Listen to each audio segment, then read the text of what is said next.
I was saving it for a good time. What is it? Big Chief. The best.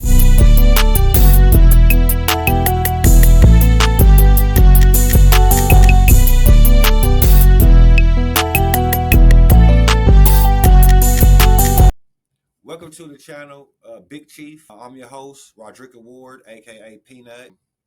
And I'm gonna give you some background on where I come from Kansas City, Missouri, born and raised. And I always tell people I didn't get to choose to be in the kingdom. I was born in it. So my grandfather, Roderick Ward Sr., he was what y'all would call a super fan. He had a 1974 Chevy Impala, a red and yellow, had the green top like a field. It was a Chiefs mobile. So I grew up, you know what I'm saying, in the kingdom. So I remember my earliest memory is one day, it's Sunday, and I walking through my grandma's kitchen, and she had a kitchen TV, and in 1993, the AFC Championship game was on, Bills and Chiefs.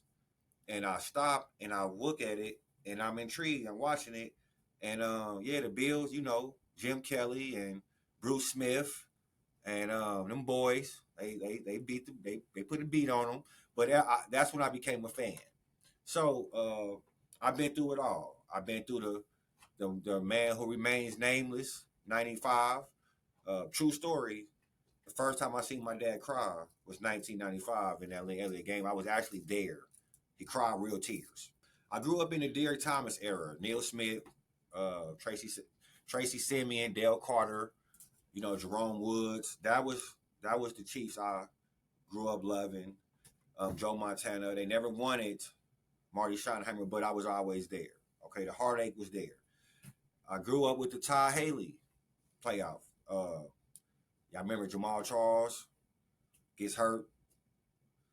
You know, he goes out, we lose. The Pittsburgh, no touchdowns, just field goals. What if I told you we lose a game and we score touchdowns, they score field goals and we lose? That happened to us. What if I told you that the two of the four biggest comeback losses in playoff history belongs to the Chiefs? Andy Reid, the Colts, and the Titans. Where he threw a touchdown to himself. So I could go on and on and on about the heartache and pain, but I'm gonna tell you, in 2017, everything changed.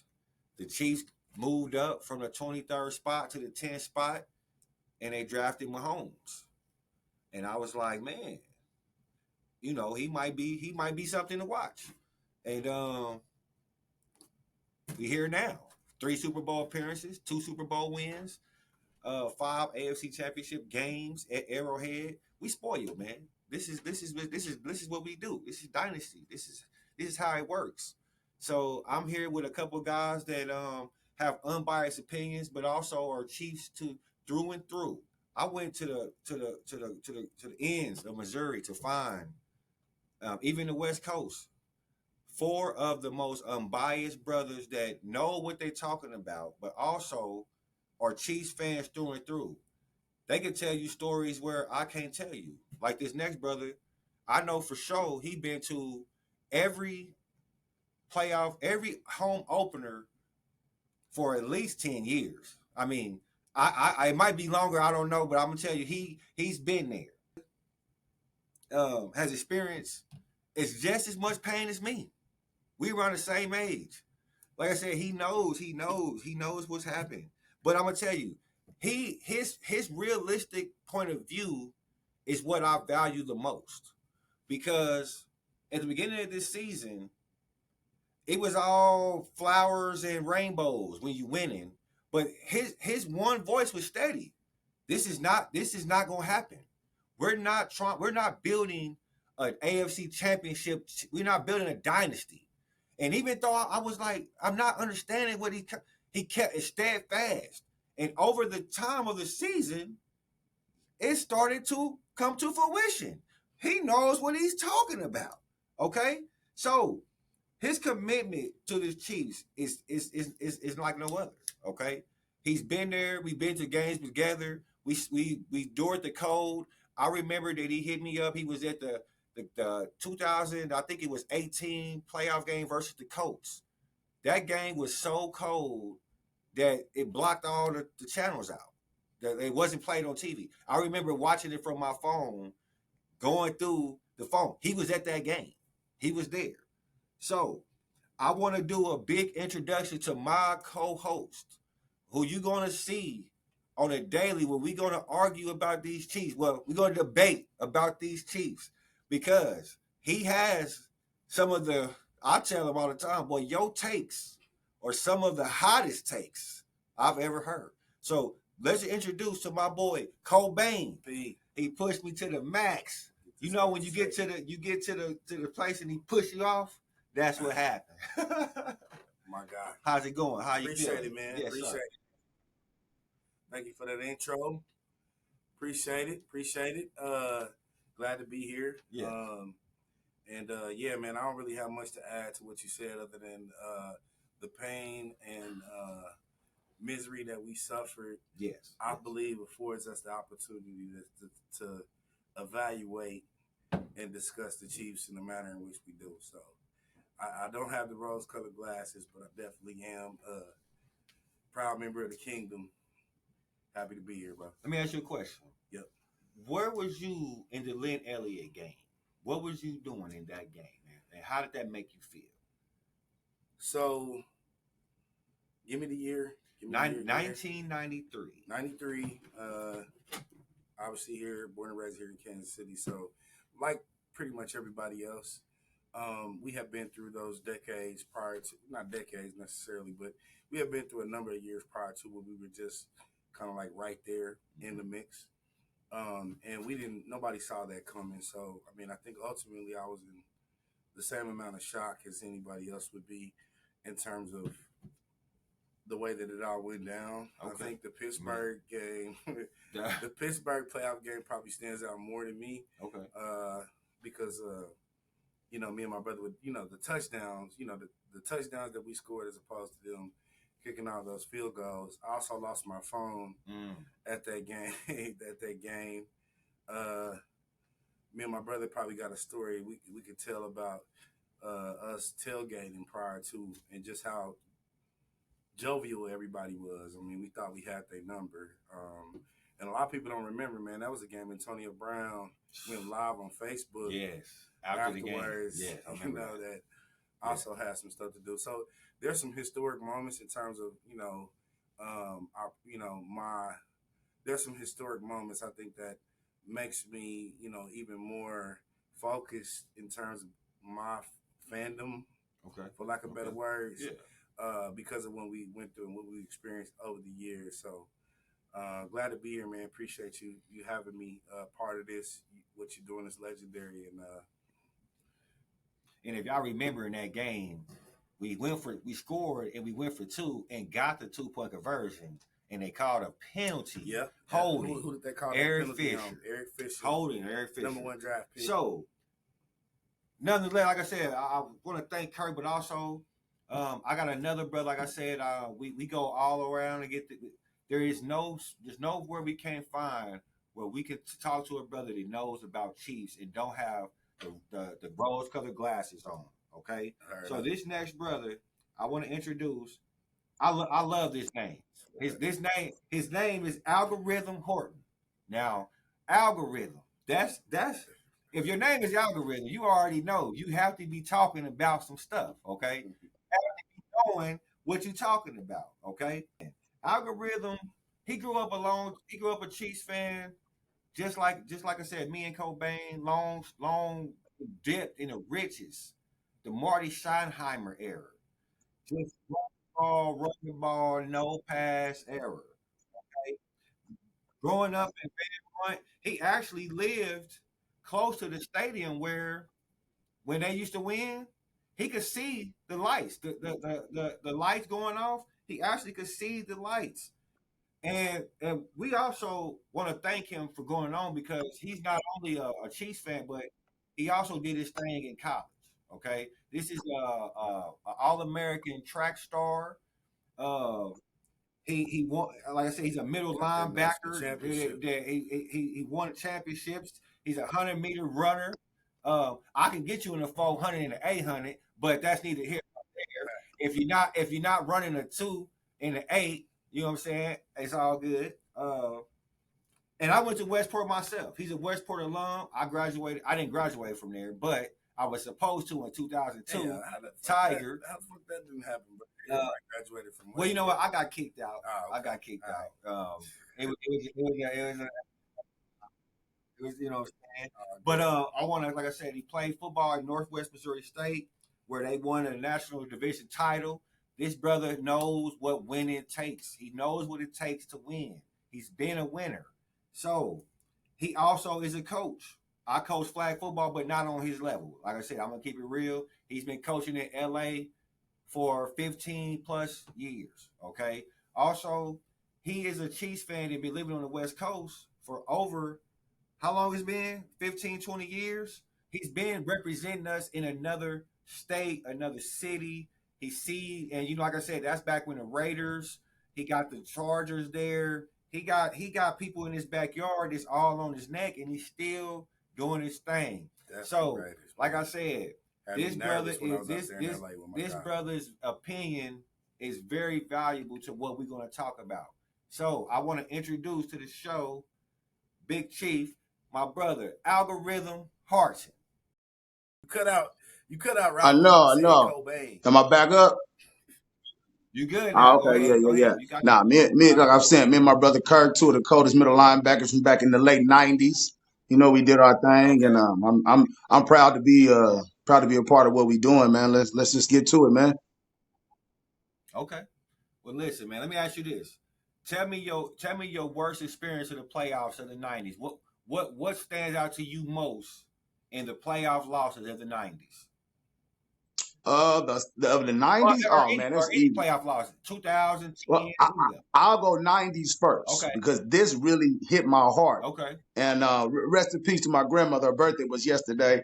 Me and her shared this moment, man. It was terrible. If we remember the AFC Championship game against the Buffalo Bills with Joe Montana as our quarterback. Yep. And we all thought we was finna go to the Super Bowl, and we got waxed easily. Yeah, I know. It was heartbreaking, brother. Like me and my grandma, we had our plates, our dinner. We was ready. We had left church. It was beautiful. And Montana and them went out there and laid a straight egg on us. So that would be my worst memory in the playoffs as a child. As an adult, I think it's pretty easy as well. Can we remember losing to the Colts after being up, what was it, 35-0, Kirk? Peanut, what was it, RJ? Remember the score? 28-0. I got a video. There you go. And then they came back and beat us. So, yeah, that was disgusting. I was disgusted because I had talked a lot of crap as far as a Chiefs fan, and I lost a lot of bread on that. Yeah, I remember that. So, obviously, we appreciate you coming on, Merle. Like I said, this season, the playoffs, and then next season, it's going to be really interesting from all our point of views, because I feel like it's a good mixture of optimism, realism, you know, how I go. So, like I said, for no other fault, like I said, I got another brother too, that this brother, he's been staying in Phoenix, Arizona for a while, but he was born in this Chiefs kingdom itself. He's been a Chiefs fan, okay? So, but you know how the Chiefs get you, even though you're not a fan, even if you grow up and you watching, let's say you grow up, Kirk, you watching the Niners or you watching Cowboys all your life. Yep. But the Chiefs somehow get you. It just I can't say I know that personally, but I've heard of those type of situations. Yes. So this brother, he grew up where Cowboys and Niners was basically, and I understand back in them days, the 90s, Cowboys and Niners, they ran Deion Sanders and all them brothers, they ran the whole thing. But what happened was he actually came to Kansas City and seen just what the Chiefs offered, seeing what the Chiefs and the fans gave, and he said, you know what, I gotta join this kingdom. Like I said, the Chiefs kingdom, you don't have to really be watching it when you grow up to really understand it, but it will get you, and when it gets you, it hits you. You got it. the Chiefs Kingdom gets you. So he has the West Coast with the background with the Chargers and the Raiders in his backfield. He's still representing the Chiefs Kingdom. It's nothing that he ain't gonna argue about his team. He would go face to face with him. So he came here and he realized that the Chiefs fans is where it is, because where he grew up, he actually was into like baseball, basketball type of stuff. So when he got here, he said, you know what? Them Chiefs fans, they different. They different. We are different. We've been different. It's what we do. He's a good brother, smart, intellectual dude. His takes is going to be different from Kirk's takes because we don't agree, damn it. Just say this. Their takes is this. So y'all gonna get the opportunity to see how you can properly debate your take, because on this show, if you say something, you have to have scholarly debate behind it, right? That's what we do. You say something, you debate it. And I want to introduce this good brother. He actually, did you go to the Super Bowl? Did you see the bowl? No, so I went to the I didn't go to the Super Bowl, man. I got sick the day, like that weekend, because I was waiting, for them tickets. Because them tickets when it first came out, they was like 6 bands. And I was like, man, let me wait until the day of or the day before, and they got down to 3. But man, I got so sick that I couldn't get there. But I was still repping, my squad. I think it said 2000, but it's 2016. So I've been here a little over 7 years in Arizona. Big part of so Arizona, I don't know if y'all know. If y'all ever come out here, y'all see we got a lot of Chiefs fans out here because we got a lot of Midwest transplants out here. They got Chiefs bars across the valley. Actually during the Super Bowl we won, the 2019 Super Bowl in 2020, I was at the main Chiefs bar where you had to get there. We had to get there like 5 hours before the game even started just to be able to get a seat in the bar. And so you want to talk about as a fan of the Chiefs, and y'all been fans longer than I have, but to win that Super Bowl and then you around nothing else but Chiefs fans. You got people who older than me that have been Chiefs fans. They remember the Super Bowl, what was it, 3? I think it was that the Chiefs last won. So it was like 50 years in between Super Bowls. You got people crying, and all that. So, but I'm excited, man, to be a part of this with y'all, man. We've been chopping it up for a while now, and I'm excited to share my takes and listen to y'all takes, and really learn the game, and just learn from each other. Man, I respect. Let me ask you this question. Did you like the Ty Haley era? Did you like that era? No, man. That era was bad, bro. Like I remember. So I'll tell you about that era. I had got some free tickets to a game against the Chargers, right? It's back in LT. I think was LT still there? Maybe it was LT. Maybe that was Herm. Anyways, I think it was around that time. Herm was in there. So maybe it was Herm. But anyway, I get these free tickets.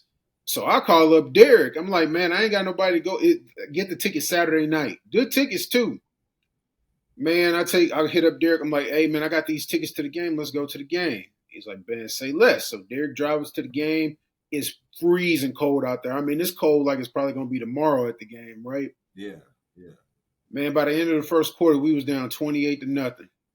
I looked over at Derek. I was like, man, you ready to go? He's like, hell yeah, man, let's get up out of here, man. That game, man, two of my biggest memories was with Derek, though. The second was when we was talking earlier about that Colts loss, that Colts playoff loss. I remember I was in High V on the phone with Derek because I left. I was like, man, ain't no way we gonna lose this game, man. We have 4 touchdowns. Oh. I done went and ran some errands, and I called Derek up, and Derek like, man, I don't know, RJ, man. I'm not letting my hopes get too high. So then, man, when they came back, I was like, man, listen, man. I was like, man, I'm gonna listen to you from now on, Derek, because man, Derek, I was like, man, I was devastated. I was like, I can't believe we let them come back and win that game, man. But Derek told me, he's like, man, RJ, don't be doing all that now, man, because you celebrating a little too early. So that loss, I remember after that loss, I sat in a room because back in the day, I used to get emotionally invested. Like them losses, it's like I was on the team. It was like a devastating loss. But speaking of Derek, I want to introduce because that's like them losses, it's like I was on the team. It was like a devastating loss. But speaking of Derek, I want to introduce because that's the last and final co-host of this show. Then we're gonna get into some shit, right? Yeah, KoBayne's brother. This is his brother, his baby brother. Yeah. And he was born and raised here. He's been here. It ain't nothing that he's not seen. Actually, like I said, when I first got my season tickets, it was me, him, and Derek barbecuing, doing our thing. We made it to a franchise. There we go. Yep. Imagine franchise. Franchise episode. The first franchise episode. Mm-hmm.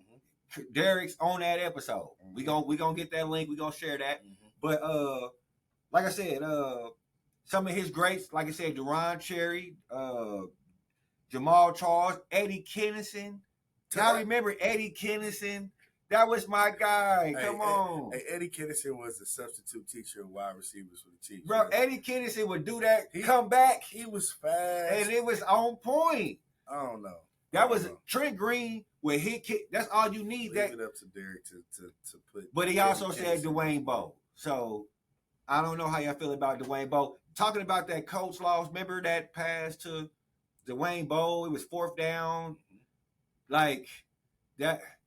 Man, like I said, Derek's been through all of it. He's also he understands how the kingdom works. He's not like y'all say the rose-colored glasses. Derek does not have those glasses on. Him and Kirk knows that. Hey, sometimes Veach messes up. Sometimes it's something going on, and I like to say that Derek has been through it all with us. So it's not, like I said, I could tell Derek a story of a game that's random to any one of us, and he'll say, yeah, I remember that. And that goes the same for any one of these brothers that's on here today. So with that being said, I want to introduce my homeboy, Kirk KoBayne, brother. Derek, one question. How does it feel? How long have you been going to the season openers?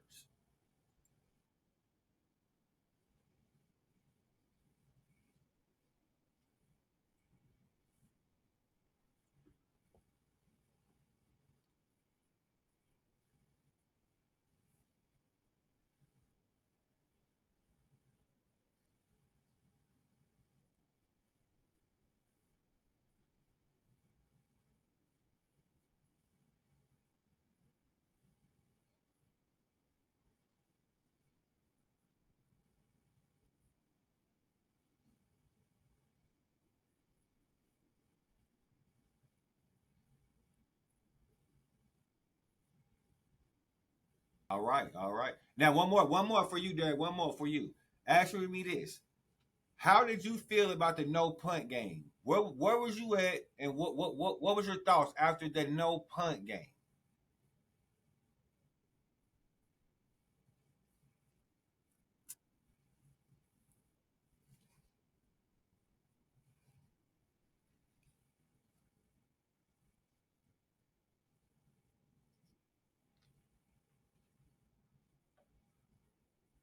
Priest was doing his thing that game. Priest Charles is definitely was doing his thing. Yes. But Derek, we appreciate you coming on, bro. Like I said, everybody on this panel that you see today has they Chiefs blood runs thick, but the glasses is not colored in. We see what we see, but we all see different things. Okay, so this season has been rough. I will say that. Will you agree, Kirk? This season's been rough. Man. It's been rough. It's been rough. I mean, in comparison to the previous seasons. In comparison to other seasons. Of late. Yes. So Mahomes, we was 15th in offensive scoring. that's just not of the Chiefs' nature. Okay. So like I said, we made it to the playoffs. We've been going to the AFC Championship game at home every year for the last 5 years. The Kansas City Chiefs Invitational. But I want to ask y'all this question, RJ. What would you say was one reason why the season turned out to be this way? Okay. So I would say us losing EB, which we knew this was going to happen. He has to move on to try to elevate his career. But one thing I did notice when EB was our offensive coordinator was that he would get in guys' faces on the sidelines because we would see multiple blow-ups, or not blow-ups, but, the guys just in the heat of battle getting into it a little bit. But we didn't have that this year. We had all these drop passes. That's a lack of focus and discipline. And for me, that starts from your coaches on down to the receivers because our receiver room we lost Juju. That was really the only receiver that we lost, if I make no mistake. And so because we didn't have him there holding these guys accountable, instead of, telling them like, hey, man, this ain't going to work.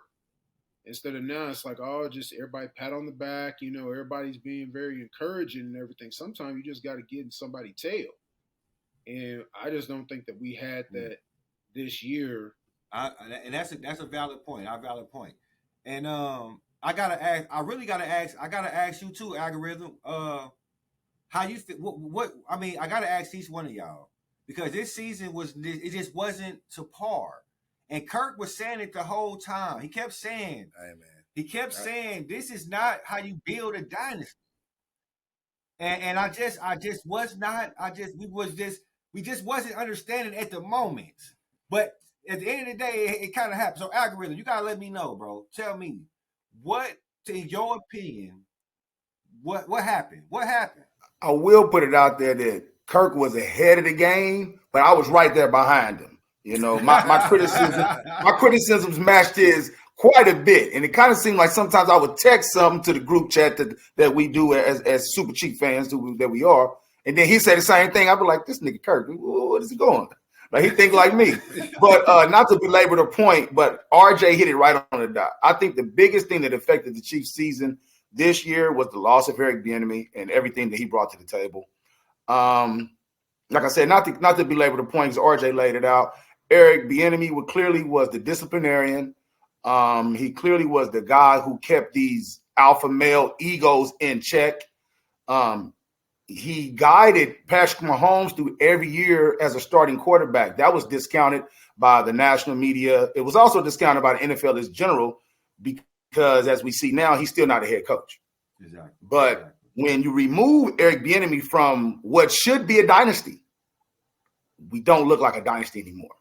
So we really shouldn't have to say too much. You know what I mean? Clearly, Eric Bieniemy had a bigger role in the scheme, the strategy, the personnel usage, just top to bottom on the offense, the running game, even the style of runs, the style of passes. Eric Bieniemy really was a brain trust. And the other thing just to add on to, so we don't just stick in the same spot as far as the Chiefs, because we covering all things Chiefs. Another thing I think that led to the Chiefs just not looking as efficient as before. I really think that the coverage from the national media got a lot of our guys to kind of get a little distracted in the offseason and even during the season. I do think that the Taylor Swift situation, I guess we'll probably get deeper on that later, so I won't run too hard on that right now. I think that the outside media and the marketing prowess that Mahomes and Kelsey and just the Chiefs in general have now as a two-time Super Bowl champion, I think that distracted the organization as a whole, not just the players. I really do. That's my little cut. Don't say too much about them Swifties, boy. They will end us before we even begin. Hey, we will be ended. If the Swifties even address us, we own. If they address us, we own. We own. Hey, Derek, my brother. Don't want no beef with y'all. We just saying. My brother. We got EB. We got EB, and it's great. It's great, and that's a great point. I need something different. What you got for me? Got you. Well, of course, that's the main ingredient. EB. We comfortable. Not to forget that our players got to remember, and they probably do, but we got that target on our back every game. So we're getting everybody's best. That's their Super Bowl, that Thursday, Sunday, or Monday. Exactly. That's their Super Bowl. Super Bowl. Big fact. So I mean, when you playing lax, when you not necessarily saying, I can just slide or I can fight for this particular. I mean, heck, Travis Kelce had what 3 fights in the off season? You know, punching the ball out. Are you serious? You know, so I mean, we getting too lax. We're not picking up on these particular clues that the league is out for us, and we got to be 100%, 110% each time we hit that field. And I just think they just kind of It wasn't there. I get it. It wasn't there. And like I said, we are in the group chat, and we all gotta show honest, and we gotta show flowers to Kirk. And I'm gonna ask KoBayne this. You were saying, like I said, I told him, the only reason you can admit that, y'all gotta admit this, the record at the end of his statement. So for everybody don't know, KoBayne would say he'd say this outrageous take, and after every take, he would end it with the record, the Chiefs ended record season. So we would be like 6 and what would be 6-1, 6-2, and then he would say, it'd be like 6-11. I don't know if it's anything. What? We're gonna lose every game. Like, he's very. I seen another. But I gotta ask. I seen another State Farm commercial. And that's another 2 loss right there. Yeah. So what did you see that we all didn't see? Tell me, what did you see that we all didn't see? So the Patriots dynasty was something that, I know I hate it. I hate the Patriots. I'm not a fan of the Patriots, obviously, but that's the closest and nearest dynasty that I can understand at my age and my experience. And my statements a lot of times would be about how they went about their business, good, bad, or in between, cheating scandals or not. We don't have any cheating scandals or any of that, and I take pride in that. But to me, it was just the focus. It was the front office, the attention to detail, and what's available in terms of the market. Like I'm in the front office level, and I just did not feel like and believe that we were aggressive enough in the front office to be able to say we truthfully and we are determined about keeping this train moving when you got the best quarterback that ever did it, in my opinion, in Patrick Mahomes. And so to me, I just did not see that urgency. Yes, we celebrate. Yes, we have parades. Yes, we have a good time celebrating the successes, but due to some of that pain that you mentioned in your opening monologue and some of the things that we've been through, I don't see a reason why we take foots off necks. Right. No, I get it. So everybody that's available, you go get them. You do what it takes to convince those players that we know we need in areas that we know we need help. You go do that shit now. Right. Excuse my language, YouTube and everybody that's listening. And you know what? You're right about that, because you was on a train to go get D-Hop. We could have definitely got Julio. We could have definitely. I mean, anyway, so we'll get into where my perspective comes from, because yes, I dealt with months and months of laughing emojis in the group chat and other things. People were telling me that I'm off my rocker. Yeah, you I know, will agree. because I'm seeing too many commercials and I'm seeing too many posts about just nightlife and just, to me, things that ain't saying, hey, this is an organization that's focused on giving back. To me, in my opinion, that's Eric Bieniemy. And everybody else had great points as well. But this season is different than no other, in my opinion, because it's top down. You can't get around it. To me, it's the front office, it's GM. It's leadership decisions that needed to be made to make sure that's communicated to the last man on that roster that we are about winning championships. And you know what? Like I said, y'all are exactly right. Not to beat a dead horse, but I remember when EB called Mahomes a competitive prick. If you remember at that time, it was just taboo to say anything bad about Pat. and EB was like, man, this is what he is. He's a prick. You know what I'm saying? EB got in Pat's ass. He got in Trav's ass. It wasn't no different issues. But like I said, it would we have some bad issues, but it wasn't all bad. We can all agree it wasn't all bad. So I want to try to change it up. Algorithm. Let me ask you this: if you can name one MVP of the season of the roster, who you got for me? MVP of the roster. Regular season MVP. You know what? I'll go non-obvious, although it might be obvious to some people. I'm gonna go with Chris Jones. I'm gonna go with Chris Jones. Okay. Yep.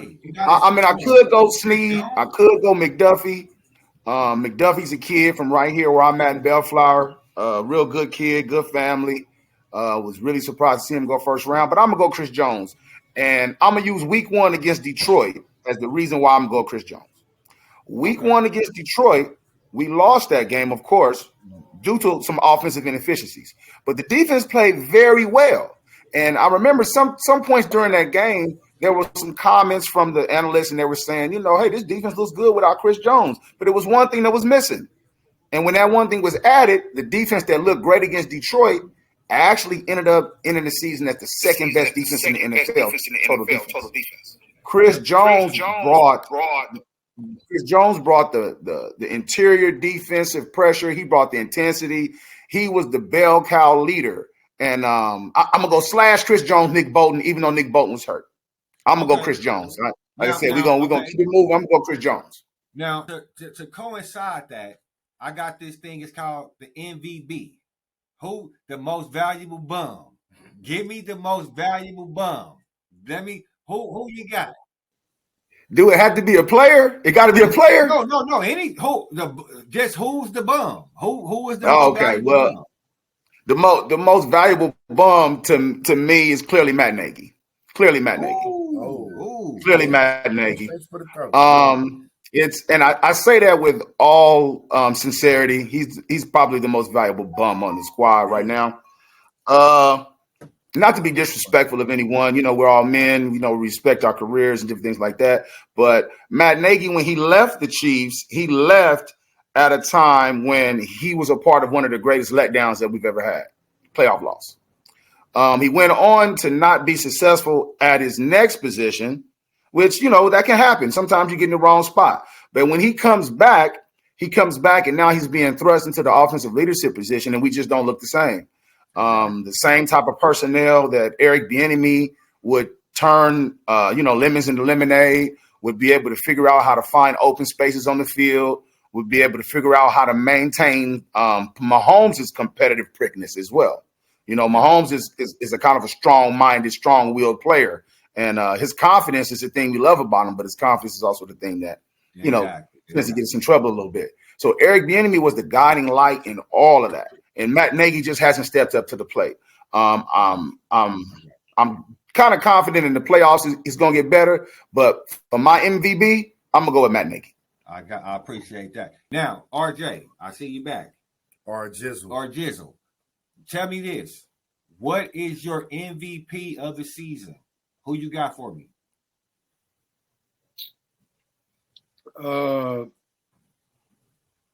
My MVP of the season is probably going to be Pacheco.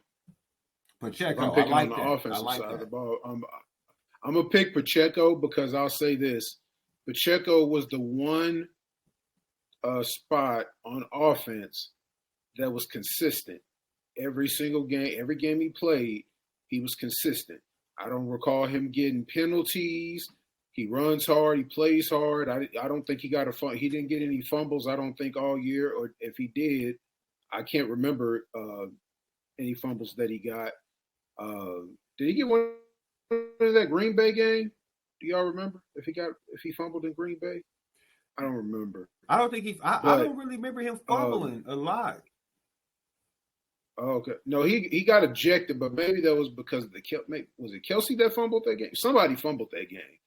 But for me, I'm going to say Pacheco because if you take all the offense, everybody on offense, nobody played consistent all year. Not Mahomes, not the receivers, not the offensive line as a unit. They didn't play consistent. And then if I'm going to take somebody on the defensive side, he gets a lot of penalties and whatnot, which probably cost him an All-Pro nod. But I got to go with Snead because Snead didn't give up any touchdowns. And he locked down number one receiver too. I mean, give me your MVP real quick. Who you got for your most valuable bum? Man, see, come on, man. I have to pick hold no punches. The algorithm said straight for the throat. Nagy. Was it the Bills? See, I see that. Here's my thing. We'll make sure that we got. It was the Bills game. Yeah, we lost 2017 Bills game. I don't. So for one, so it's hard for me to really, and y'all probably don't know this about me. I don't really go at players like that. What they do is elite, and I have tremendous amount of respect for it. So it's hard for me to say somebody's bum, but I would say who I'm most disappointed with. I agree with that. Who I'm most disappointed with on. Yeah, I'm gonna say who I'm most disappointed with, hands down, is MVS. That ain't even. I'm so disappointed in him, man, because that's supposed to be our deep play, big threat guy. He's the number one paid receiver. He's the number one paid receiver on this team. Yeah. Yeah, he's our top paid receiver. And, the only thing that we can do with him is run deep routes. We can't do anything, anything short or anything with him, but he hasn't caught, that I can recall, any big plays this year. That's worth noting. He's dropped them. He's caught, he's potentially cost us a couple of victories and back-to-back weeks. I think it was the Eagles and the Green Bay. I can't remember which came first, but he's going to be my disappointment because even though Tony dropped passes, Tony has still made some plays. And I'm always going, Tony, I'm like, hey, Tony, listen, we don't win the Super Bowl without Tony. So, I give him a little bit of a pass. I got it. No, MVS, he's been. So okay, I'm not gonna say bum. I will change that because, like you said, to be a bum, you can't make it to the NFL. So I will not say most valuable bum. But Derek, come on, man, who got to go? Got like 300 yards, like total season. 3. I don't know for certain, but yeah, it looks like 2023 season stats. All right. So my particular valuable player will have to be Rashee Rice. As a rookie coming in, Rashee Rice. I would say of the squad, I say that because you see his progression. Not only as a first year wide receiver in the league, but you see the dynamic plays that's grown with, per game in each game. Yeah. That 15 is literally putting the game on his shoulders and his back. So you see that rapport amongst them two, and I seen it grow. I mean, almost 1,000. Like what? 60 shy of 1,000. Oh, yeah, he was second behind Puka. Puka just balled out. And to put numbers like the replacement, those are the same numbers that Juju put up last year. And in fact, he had more, I think, yards per attempt than Juju. So this is our rookie. That's what you doing today? You doing that today, Derek? Okay. I just got you asked and I answered. I'm just saying. So that's just just real quick. That's a good point though, Derek. That's a good point. Does that lend we should have kept Juju and him together? What you think about that real quick? Should we have kept Juju and him together? Because we let Juju go. Juju wanted that extra bread a little bit. A lot of it. He ain't played. His knee's gone. Yeah, knee gone. We see what happened this year, but his knee's gone. So Derek, who you most disappointed in? Who is gone? Who's gone in your opinion? Who can lead this team right now? And you would say, get out. Don't take your pads off. Just walk your ass straight up out of here. Man, I think just with the expectations with our wide receiver room, it would have to be Sky Moore. I mean, MVS, but Sky Moore. I'm just talking about expectations. That's what it is. You come into an already formulated Super Bowl winning team. Yeah. Yeah. Our expectations is not to get you the ball, every game 15 times. No. When we call your number, we're expected to have you catch and drag, catch and run, slant and go, whatever the case may happen. Stats for the year. Do anybody know his stats for the year? What's Sky Moore's stats? Yeah, trash. Nah, I got you. Let me see. So, What you got? so his yards per, I think is his yards right now receiving. He got 21. He got a total of 244 yards for the season. That's terrible. Yes, one touchdown. That is, Can we attribute averaging all that to Sky Moore? I mean, Matt Nagy? that's that Matt Nagy. I mean, My bad. they all work together. You know what I'm saying? As coach got his job to put his players in the best position. So I'm gonna end it with this because I know Kirk gonna hit it, but I know he gonna give me the real MVP here. But yeah, MVP, that's all I know who he's gonna be. He's the real one. So I'm just let it go.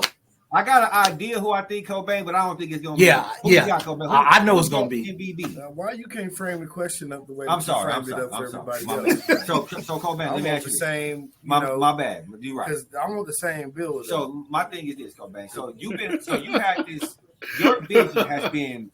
I'm gonna say, your vision been on point the whole season, right? It's kind of been beyond ours. So I will admit that now. I'll admit that now.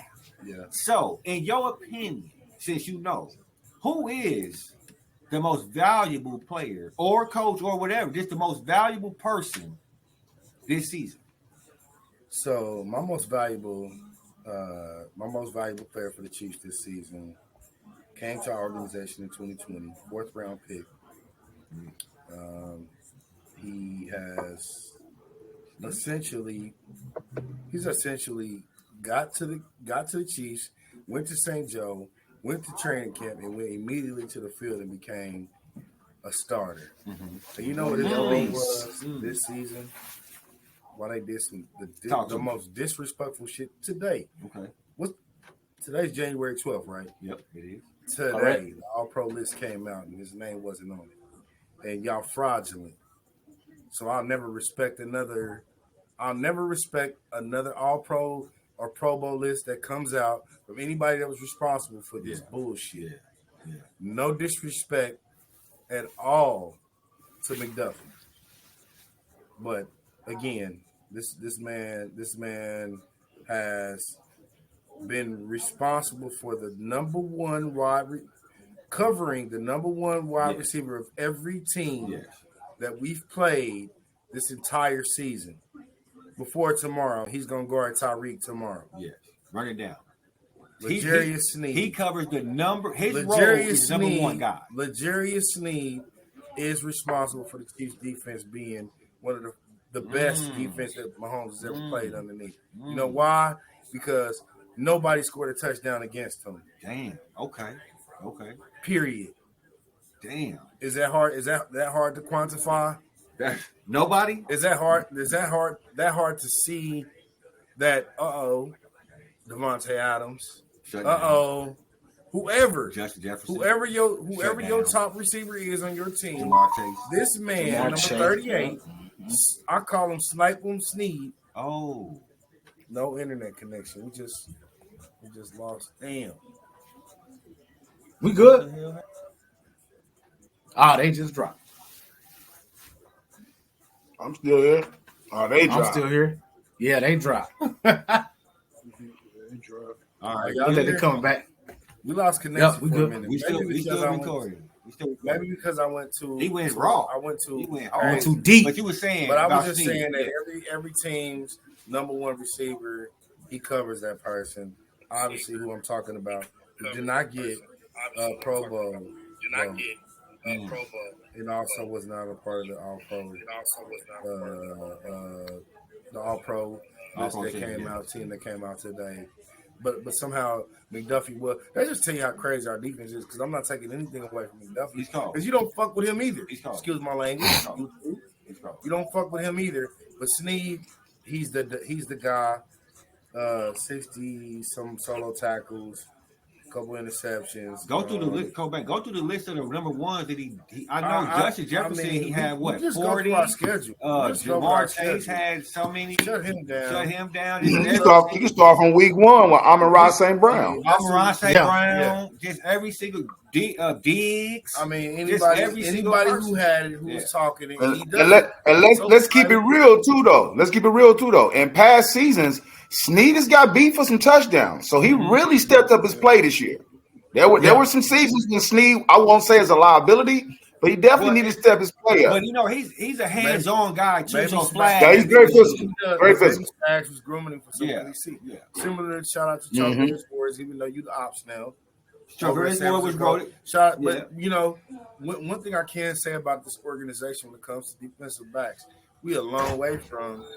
No disrespect to Eric Warfield, I know niggas didn't know him. Highway 44. No disrespect Highway to some of 44. those cornerbacks who, would just, it's a different Phillip situation Gaines. right now.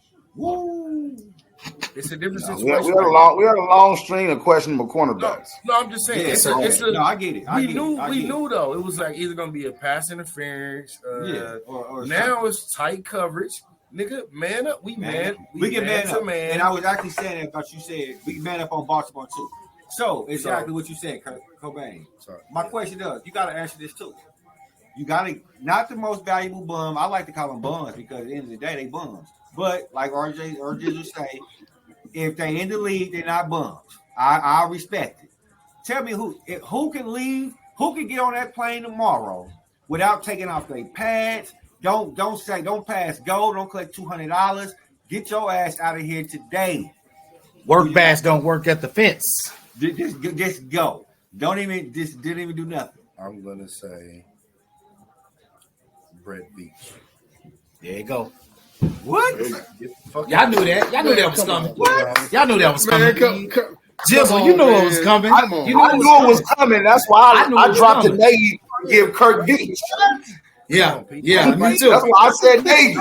Set the precedent that we was going there. Over here, man. Yep. You got a beautiful studio too. Thank Can you. I say that? Hey, man, I'm glad to be here. Beach? Brett Beach. Beach?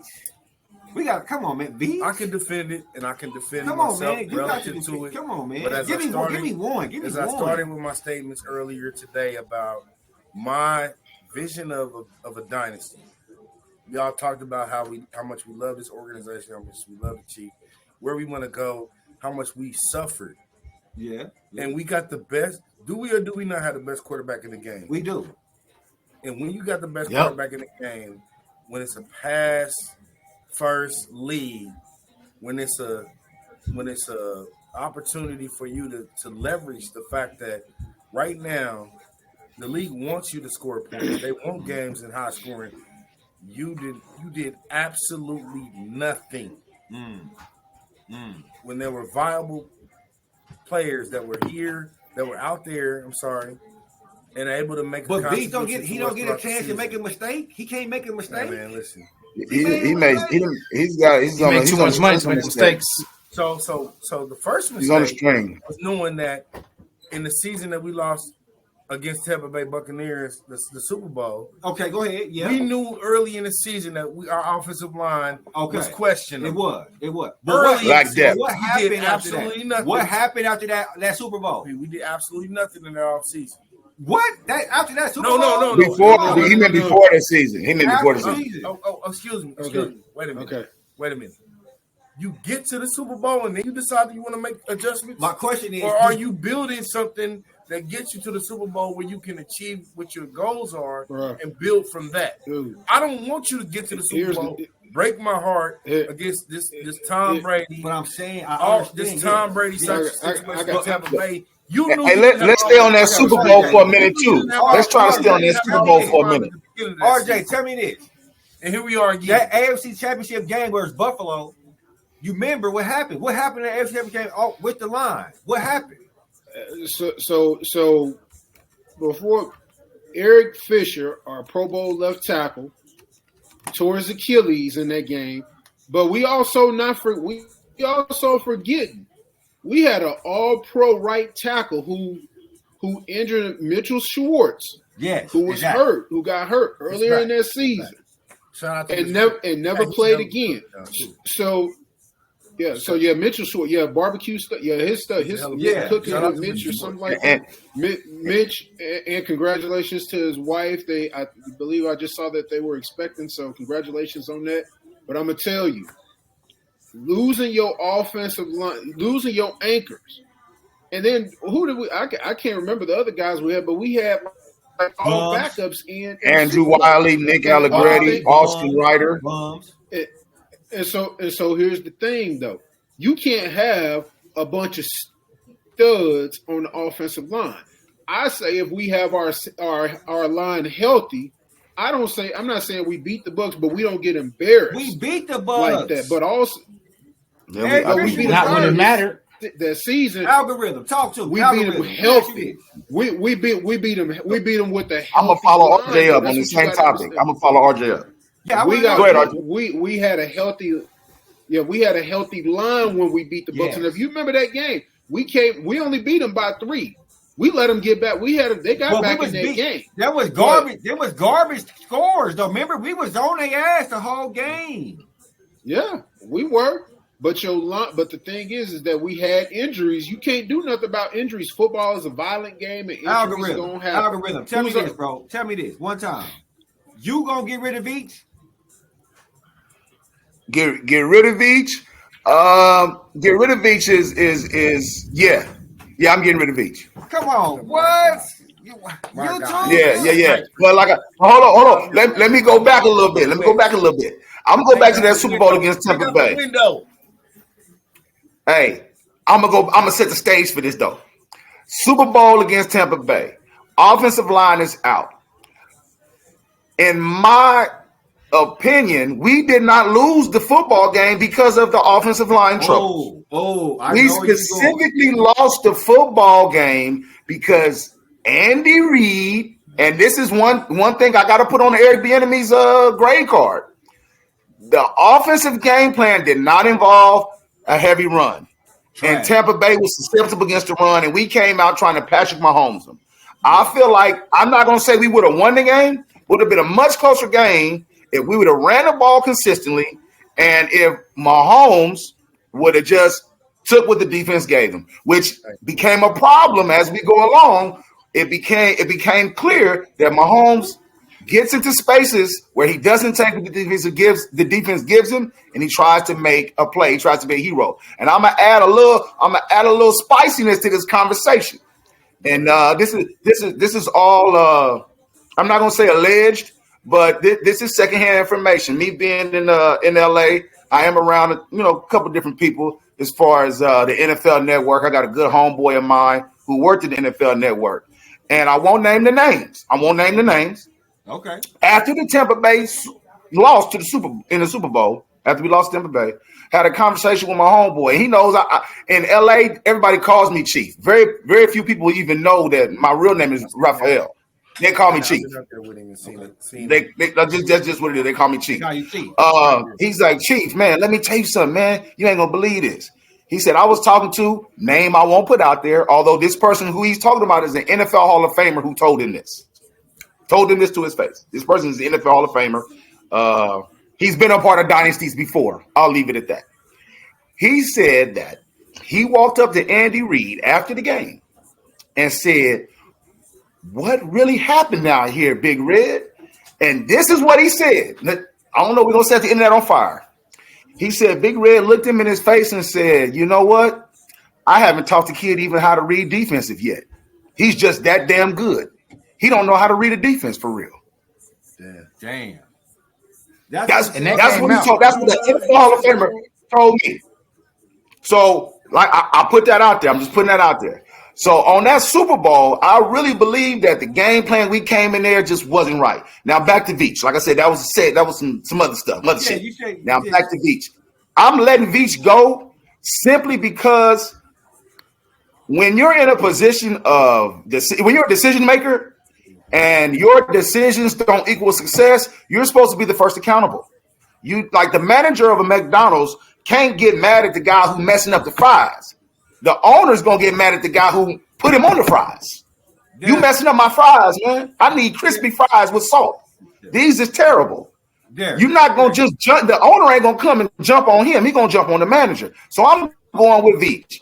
Veach took a blueprint from everyone else's bag, whereas you try to get a rookie quarterback who's really good, and then you flip your roster around in order to, save money with the rookie quarterback and win Super Bowls. But where does the line come when your quarterback is so good you should have won every Super Bowl? Because I truly believe that the Chiefs should have either won or been in the Super Bowl every year Patrick Mahomes has been the quarterback. So I'm going with Veach, man. He shortchanged us in long position. He didn't pursue the right free agents. I gotta get him out of there too. No, y'all go ahead. Go ahead. Let me give y'all because DJ, you coming up next. I'm gonna give y'all the names of the offensive line that season. Nick Algoretti, Jeff Allen, Jackson Barton, LDT. There was a COVID. The doctor. Cameron Irving, Cleveland Browns. Cameron Irving, the offensive lineman that wants to be little Uzi Vert. Yeah, Cleveland Browns. Yeah. I thought he was a plant, aka Cat Williams style. I thought he was a plant. Anyway, no, I get that's what he was dealing with. But here's what I just want to make sure that I just want to make sure that this is like said and stated, because we're dealing with this and we're gonna deal with this potentially tomorrow. Listen, no. We knew at the beginning of the season that our offensive line, including who we had in reserve, who we were building up, we knew that shit was weak. And we knew there was a potential of that shit not getting us through. Okay, and there were players available. Yes. I can't go into details. I don't have the data right now in front of me to go into details as to who was available. But the reason when you preferenced your statement to me and said who would I leave or whatever, and you're gonna get more of this shit. You said Veach. I get it. Because we knew our offensive line wasn't gonna be able to get us through a 17-game season in the playoffs. And we know right now, today, that we knew early in the season our wide receiver core was subpar. Okay. We knew this shit. Okay. So, but my thing is, Derek, tell these brothers why they tripping. Tell these brothers why they are tripping. Veach is one of the best GMs in the game. What do they understand? All right. Talk to me, brother. Tell him, Derek. I had to expose myself. All right. Tell him, Derek. Come on, man. We're talking about a collective body of work in which Brett has put together, right? Yeah. And collective body of work. We never want to throw the baby out with the bathwater. We want to make sure that every I is dotted, T's crossed, right? And we pay him, the organization, however you want to put it, president, they pay him money to put the team in the best position to win.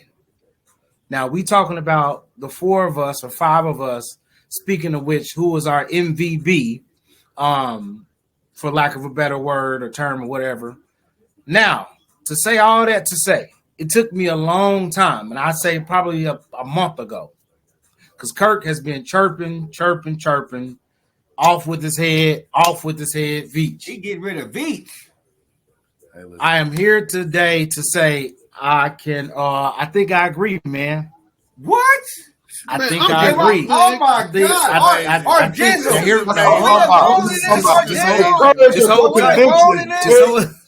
Your brother's a great man who follows his footsteps. He's a great brother. You're a great brother. I'm gonna say that. You're a great brother. Just give me 60 seconds, and I'm gonna let y'all debate. So, I didn't know we was talking on this podcast. I'll be right back. So I'm saying that to say, hold up, 60 seconds. Okay. 60 seconds. I'm saying it took me so long to say that. Again, the body of work. We are talking about a dynasty here, guys. We are talking about like 5 years of the best in NFL history from our Kansas City Chiefs. And I'm talking about beyond Bill Belichick and Tom Brady. The best 5 years ever in history. So when we know, again, the targets are on our back, we've been consecutive division champions. I mean, all that. And if we know coming in too, and we know we got to give our guys enough time and confidence to get that. But when we see an opportunity for us to get better, not to cut nobody, but to get better, iron sharpens iron. And at this point, our weakest link is our wide receiving core. We saying just give him a chance for the next 2 months, 60 days. Let's just see, work it out. He may be a bum. I don't know, but we can at least pay him 2 to bring him in to end heighten. All right, our wide receiver room. We didn't even give it a shot. It may not have worked out. Deshaun said, Andy Reid got my number. Call me anytime. If y'all need somebody who's gonna do jets, call me. Just give me 30 days. I got you. Hold on, man. Listen.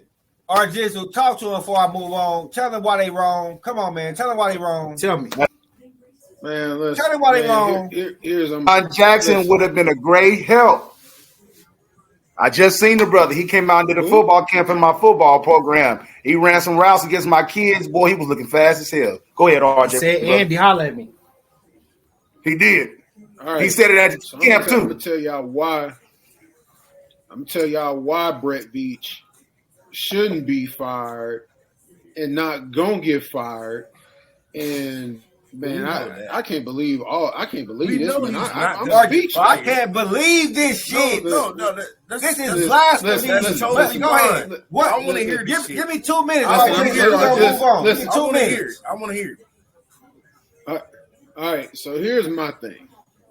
When Brett Veach took over for the general manager spot, y'all had to understand we were not in a good cap position. We had to get rid of them. We had to get them bad Dorsey deals. Dorsey, you said it before I said it. Dorsey. We had to get them deals off of the books first. So that Eric takes Berry. time, right?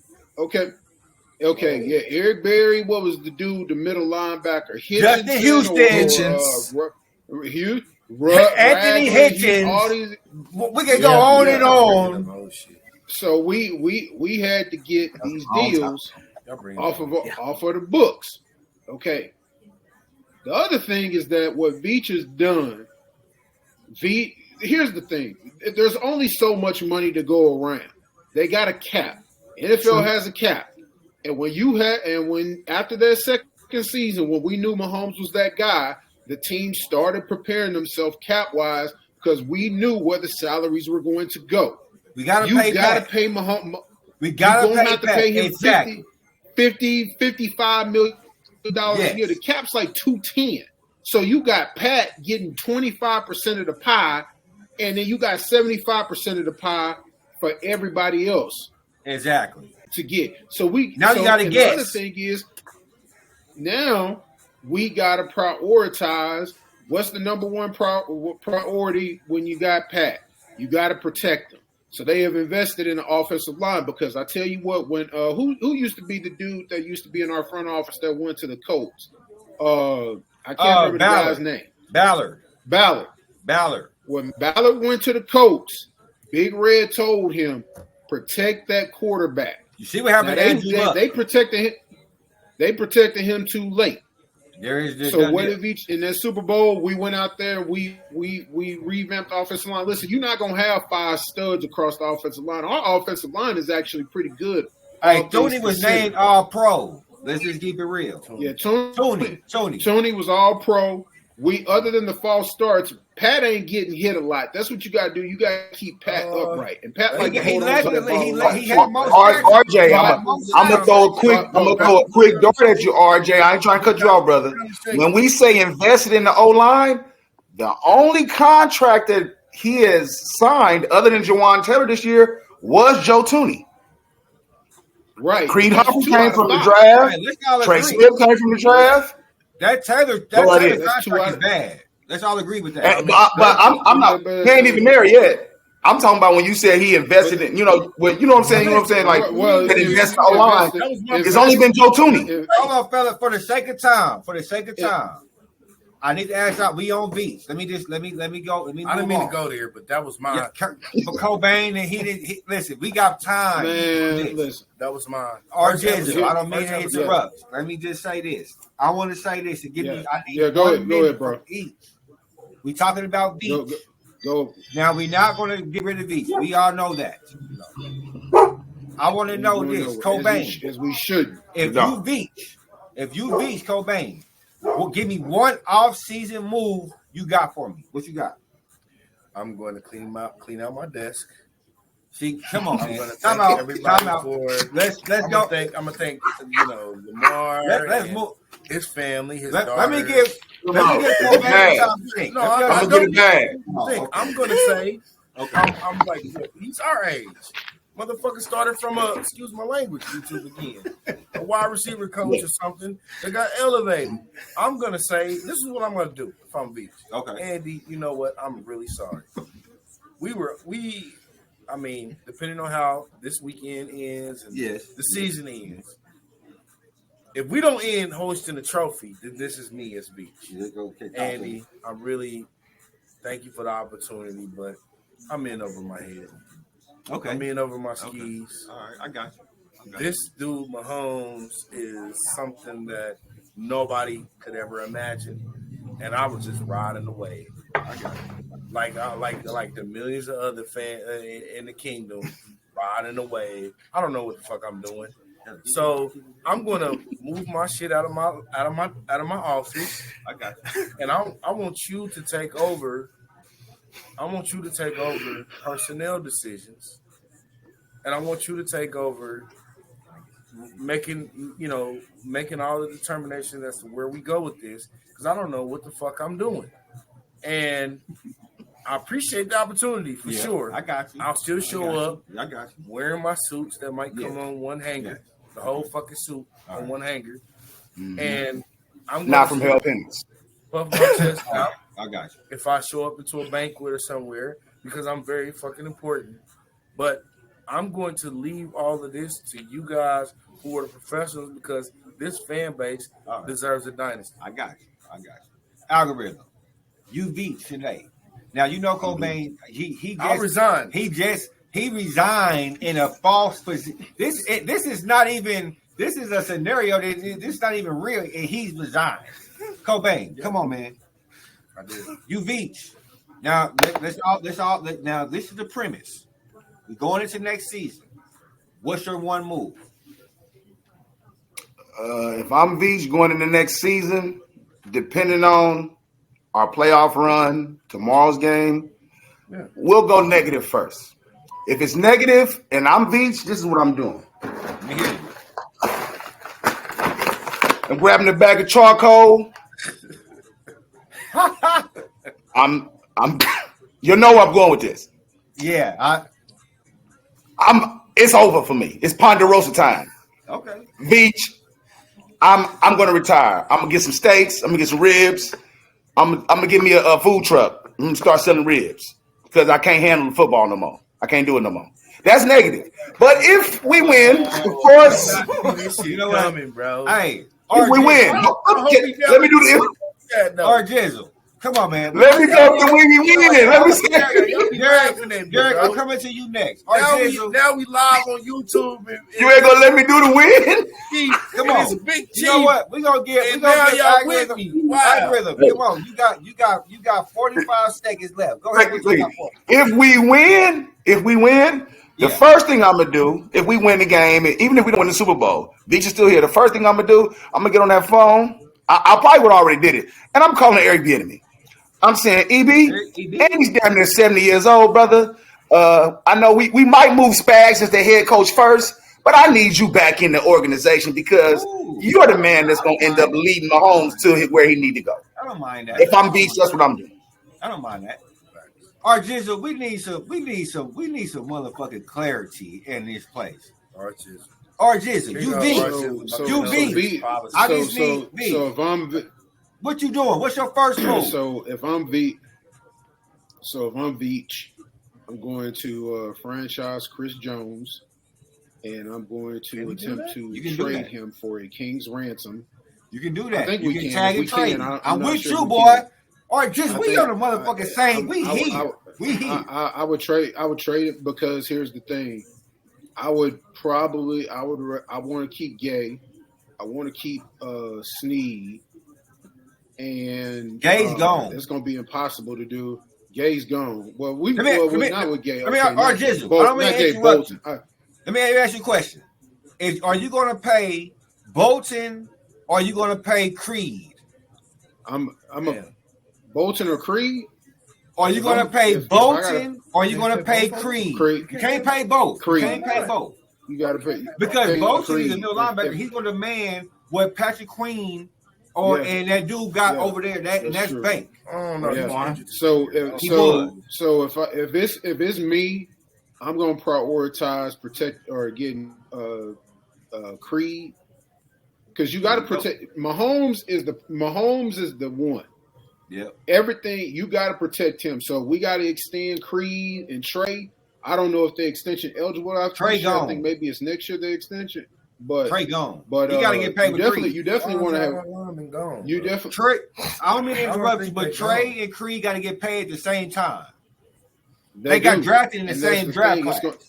They got drafted in the same draft class. Bolton too. They all got drafted too. So that's what I'm saying. You got to either pay one of them. But I'm not giving Bolton because Tranquil did. Can we all agree that Tranquil did? We didn't miss Bolton. Did we miss Bolton? He did a great job. I disagree. I think we missed Bolton. That might be. I think we missed Bolton. I think we. Okay. I think we did, but I think it was a lot of thing removes. is though is that if we don't have anybody elite, our elite defender, only one we got is Chris Jones, really, that we can really. Chris Jones is gone. We try to tell you.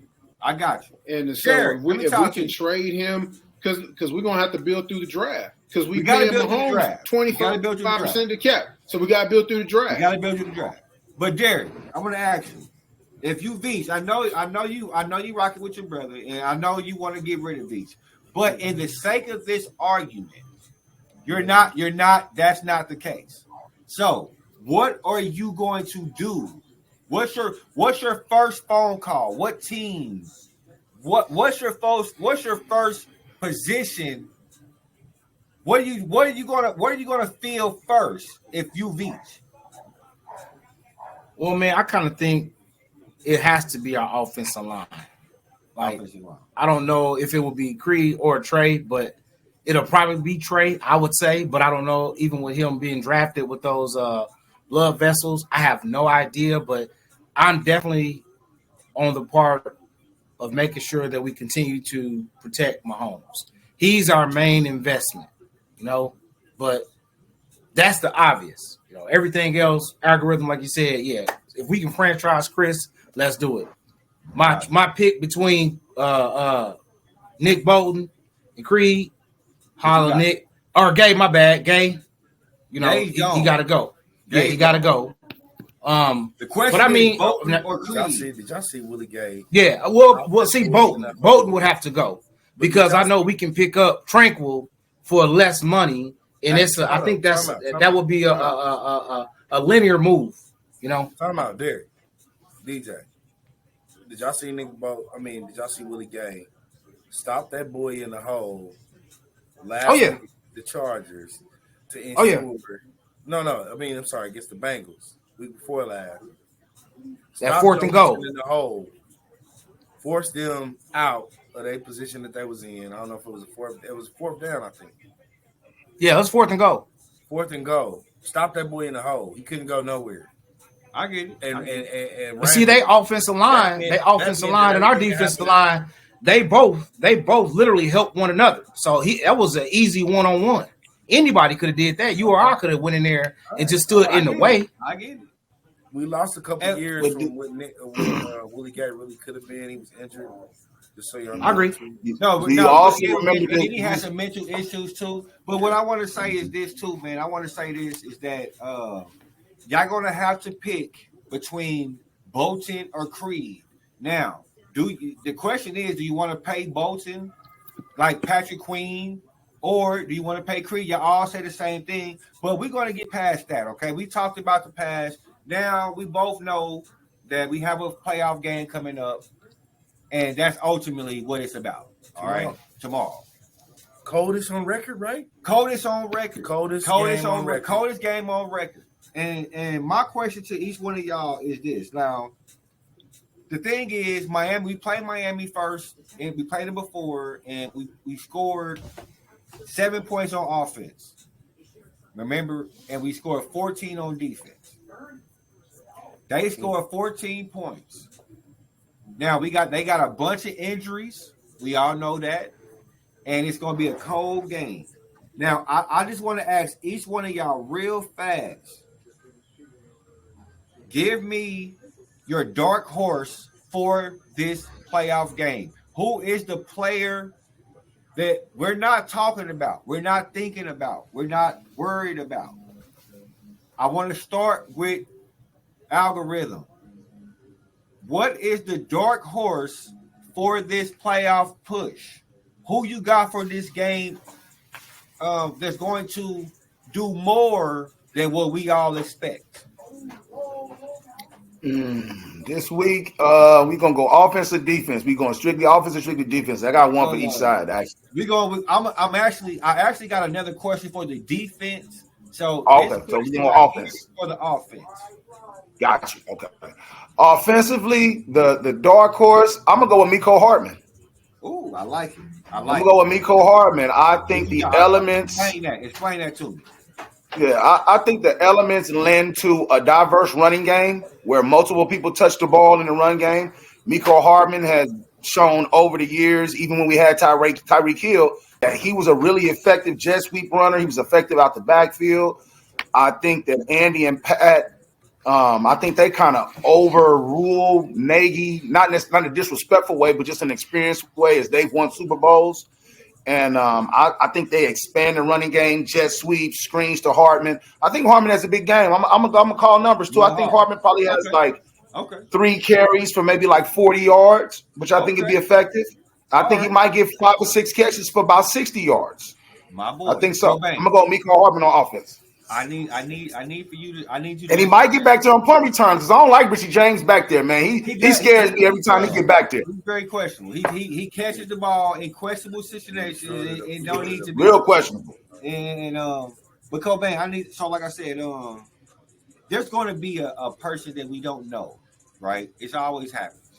Yeah. Who you got for me? Who you think that's going to contribute to the win if we do win this Saturday? So I'm hoping that we win. Yeah, obviously we will win. We gotta go with the right mindset. Coldest game. Obviously, man. I mean, I don't know if we don't know, but it's to me it's about Pacheco, man.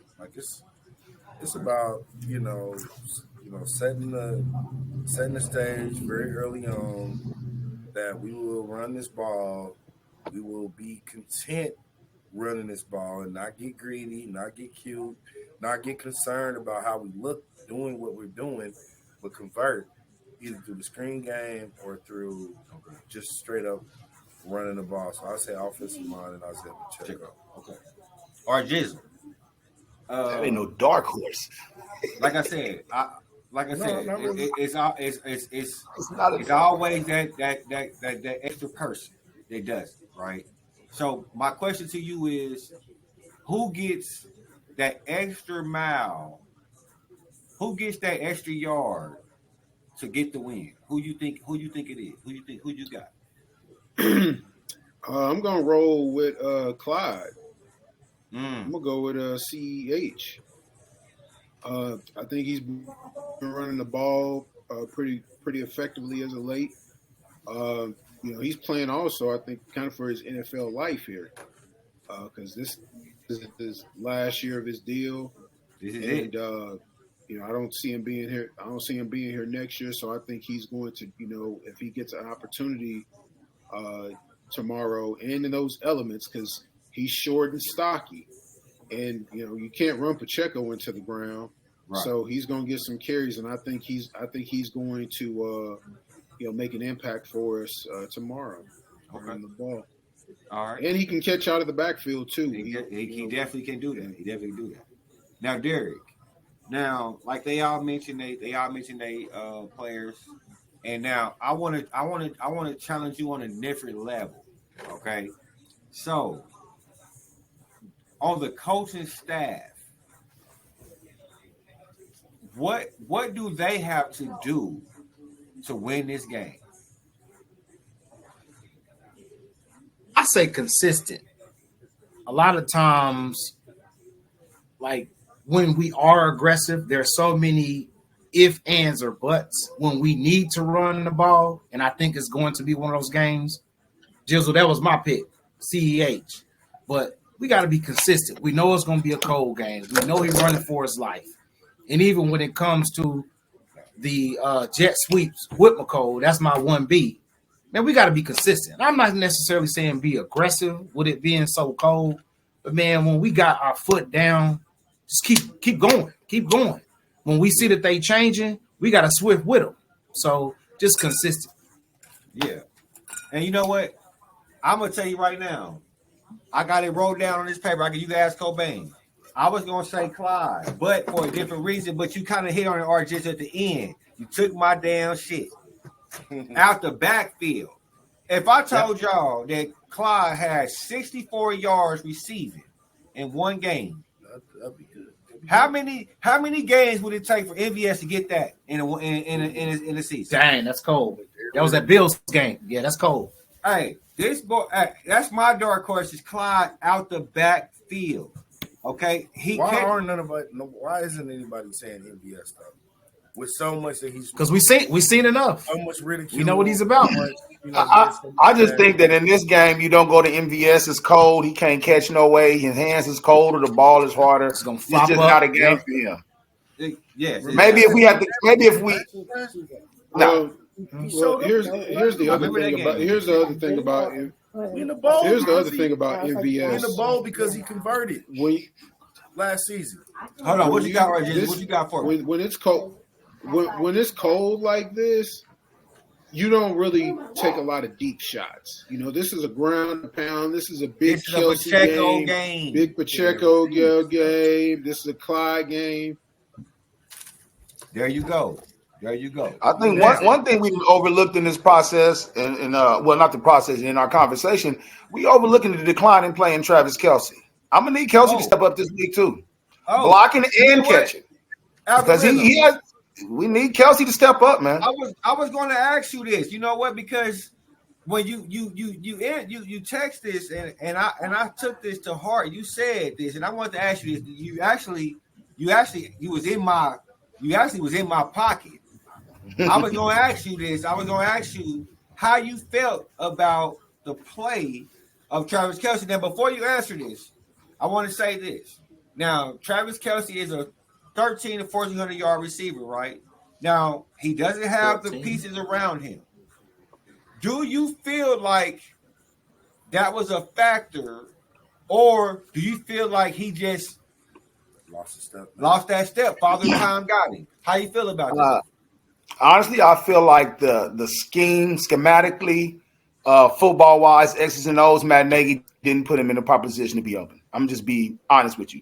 Everything in business, when you a business, football is a business. And as an experienced coach, like I've been coaching football for a long time. I played football. I won a national championship. Different things. I know football, and I know the effect of what good coaching has on players. And to a further extent, I know what effect a good scheme has on a good coach. You come there with the right scheme. That's how when we growing up, and y'all gonna remember, y'all gonna agree with me. This is how teams that are all white from a little bitty city can come in the hood with all us ballers and beat us. You know why? Because their scheme and discipline and their preparation is untouched. Yep. And that's what really wins football games on each level. It doesn't change the NFL. So back to Kelce. As far as Travis Kelce, I do think that athletically he has declined. He does look like he's gained some weight. He looks slower. If you're a Kansas City Chiefs fan, you know Travis Kelce's footwork has been impeccable. And he has that lean route. You know, he's really bendy, so he leans in the routes. He'll lean on you, and he'll bounce on you. But when your feet ain't moving as quick as they was, and your discipline and your arm movement ain't there, them leans go. They start looking like that. A little slow. So mix in Matt Nagy not knowing how to cover and uncover the tight end like EB was a specialist at. EB will move Kelce behind the other receivers, run him in front, stop Kelce, all out Bills when we won. You know, those were schemes that they understood. So I would say Kelsey's decline is, like I said, it's part physical, but it's more schematic. It's more schematic because there were times when we know Travis Kelce is the greatest tight end in NFL history, bar none. There's no question in that. I don't care what anyone says. I would put Shannon Sharp as a close second, but Travis Kelce is the best tight end in NFL history. Well, I put there were moments. Shannon Sharp, but I got you. Okay, that's arguable. That's arguable. Yeah, that's arguable. That's arguable. We all know that there were moments in past Chiefs seasons where Travis Kelce would be standing by himself wide open, and the announcers would say, "How in the hell is Travis Kelce wide open?" And you know he's the greatest. Well, because the scheme Eric Bieniemy and Andy Reid came up with that week, it allowed for this receiver to run across the field, to Trav to go up and then come back under, and another guy to go deep. They drew the defense away from Kelce, even though you know he's the main player. So those schemes were impeccable, and Matt Nagy's are not. That's my take. You know what? So I want to ask y'all this, and I want to do this segment. I'm going to try this new. Okay, I want to try this new segment with y'all, and this is just rapid fire. Okay, so I'm going to ask y'all a question. Just answer the question. Okay, so R Jizzle, Travis Kelce, over under 56 yards tomorrow. Over. Derek Pacheco, over 80 yards rushing. Over, under. Over for yards. For Pacheco. Okay. Over. Okay. Algorithm. I want to do a double question. Over, under, Mostert, Aiton, 75 yards. A piece? Under. I think we shut the run down. I'm gonna go under. Okay. KoBayne. We shut them down. Under 2 touchdowns for Mahomes. Over, under. Passing touchdowns. Over, under. I'm gonna say under. I want him to get one running and one passing, and then the rest is gonna come from special teams and defense. Okay. Now, this is another rapid question. Now, we got other games that we don't, like I said, this is the Chiefs, but we talk about other stuff. We're not biased to other things. We got other games going on. Is anybody seeing Flacco? I ain't gonna lie, Flacco's doing his thing. He's doing his thing. And answer me this question. Joe Ball like who wins that game? Yeah.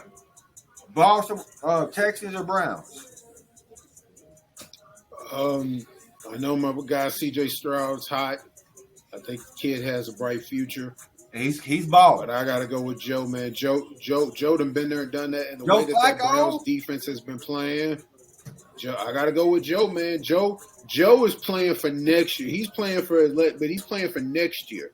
He's playing because he's not gonna be with the somebody gonna throw some money at him. All right, Jizzle. You sound like my cousin. Shout out to my cousin AB.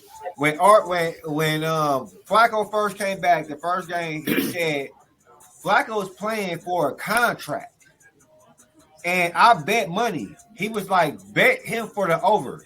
Between us, Flacco threw for 300, 356. But we gonna digress. Algorithm. I need to ask you a question. Who wins between the Steelers and Buffalo? Steelers and Buffalo. I'm going to upset. I'm going Steelers. I'm gonna actually call a score. I'm going Steelers. I'm going Steelers 19-13. I'm going Steelers 19-13. I'm gonna be real quick about it too. Cold game. Mike Tomlin, great coach. Bills underachieving. Josh Allen turnover prone. Steelers prepared. Tough out. I'm gonna go Steelers 19-13. No TJ Watt though. No TJ Watt. Even without TJ Watt, I'm going Steelers 19-13. Real quick. Who Browns is Texans? Give me who win? Who win that game? Browns and Texans. Who win that game? CJ Stroud, another LA kid out the Snoop League, played out of Rancho. I love him, but I'm gonna have to go with the Browns. I'm gonna have to go with RJ, and I'm gonna have to go with y'all. I'm gonna go with the Browns. Yeah. I'm gonna go Browns 27-20. Browns 27-20. Okay. Derek, who win that game between Baltimore? Who win that game between the Bills and the Steelers?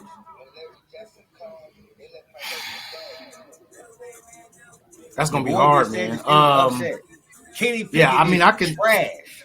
Is he even playing? Go ahead. I don't even. Yes, Rudolph's start. I don't think he's not. Yeah. So yeah, with that being said, I think the Bills is going to figure out a way. However, Josh is going to gift them at least 2. Yeah. But they just going to stop. Steelers going to run out of gas. They ain't going to know what to do with it. That's a possibility. Let me ask you this question: who wins between the Texans and the Browns? I got to say the same with the fellas, man. I think right. The Browns is hungry. I mean they clicking on all sides of the ball. They clicking. Does Njoku for the Browns go over 50 yards receiving in the Buffalo game? In the Browns game versus I mean he's a main target of theirs. He's a main target. Flacco smart. Amari Cooper is back though. Amari Cooper's back. Do Cooper go over 100? Nah. Take the under I think they focus on him, and you're right. Njoku becomes the de facto number 1 by their focus on Amari Cooper. Do the Browns win? Actually, no, man. I got Buffalo. I think that They the play Texas. The Browns are playing Texas. Yes. I'm sorry. You got the Texans.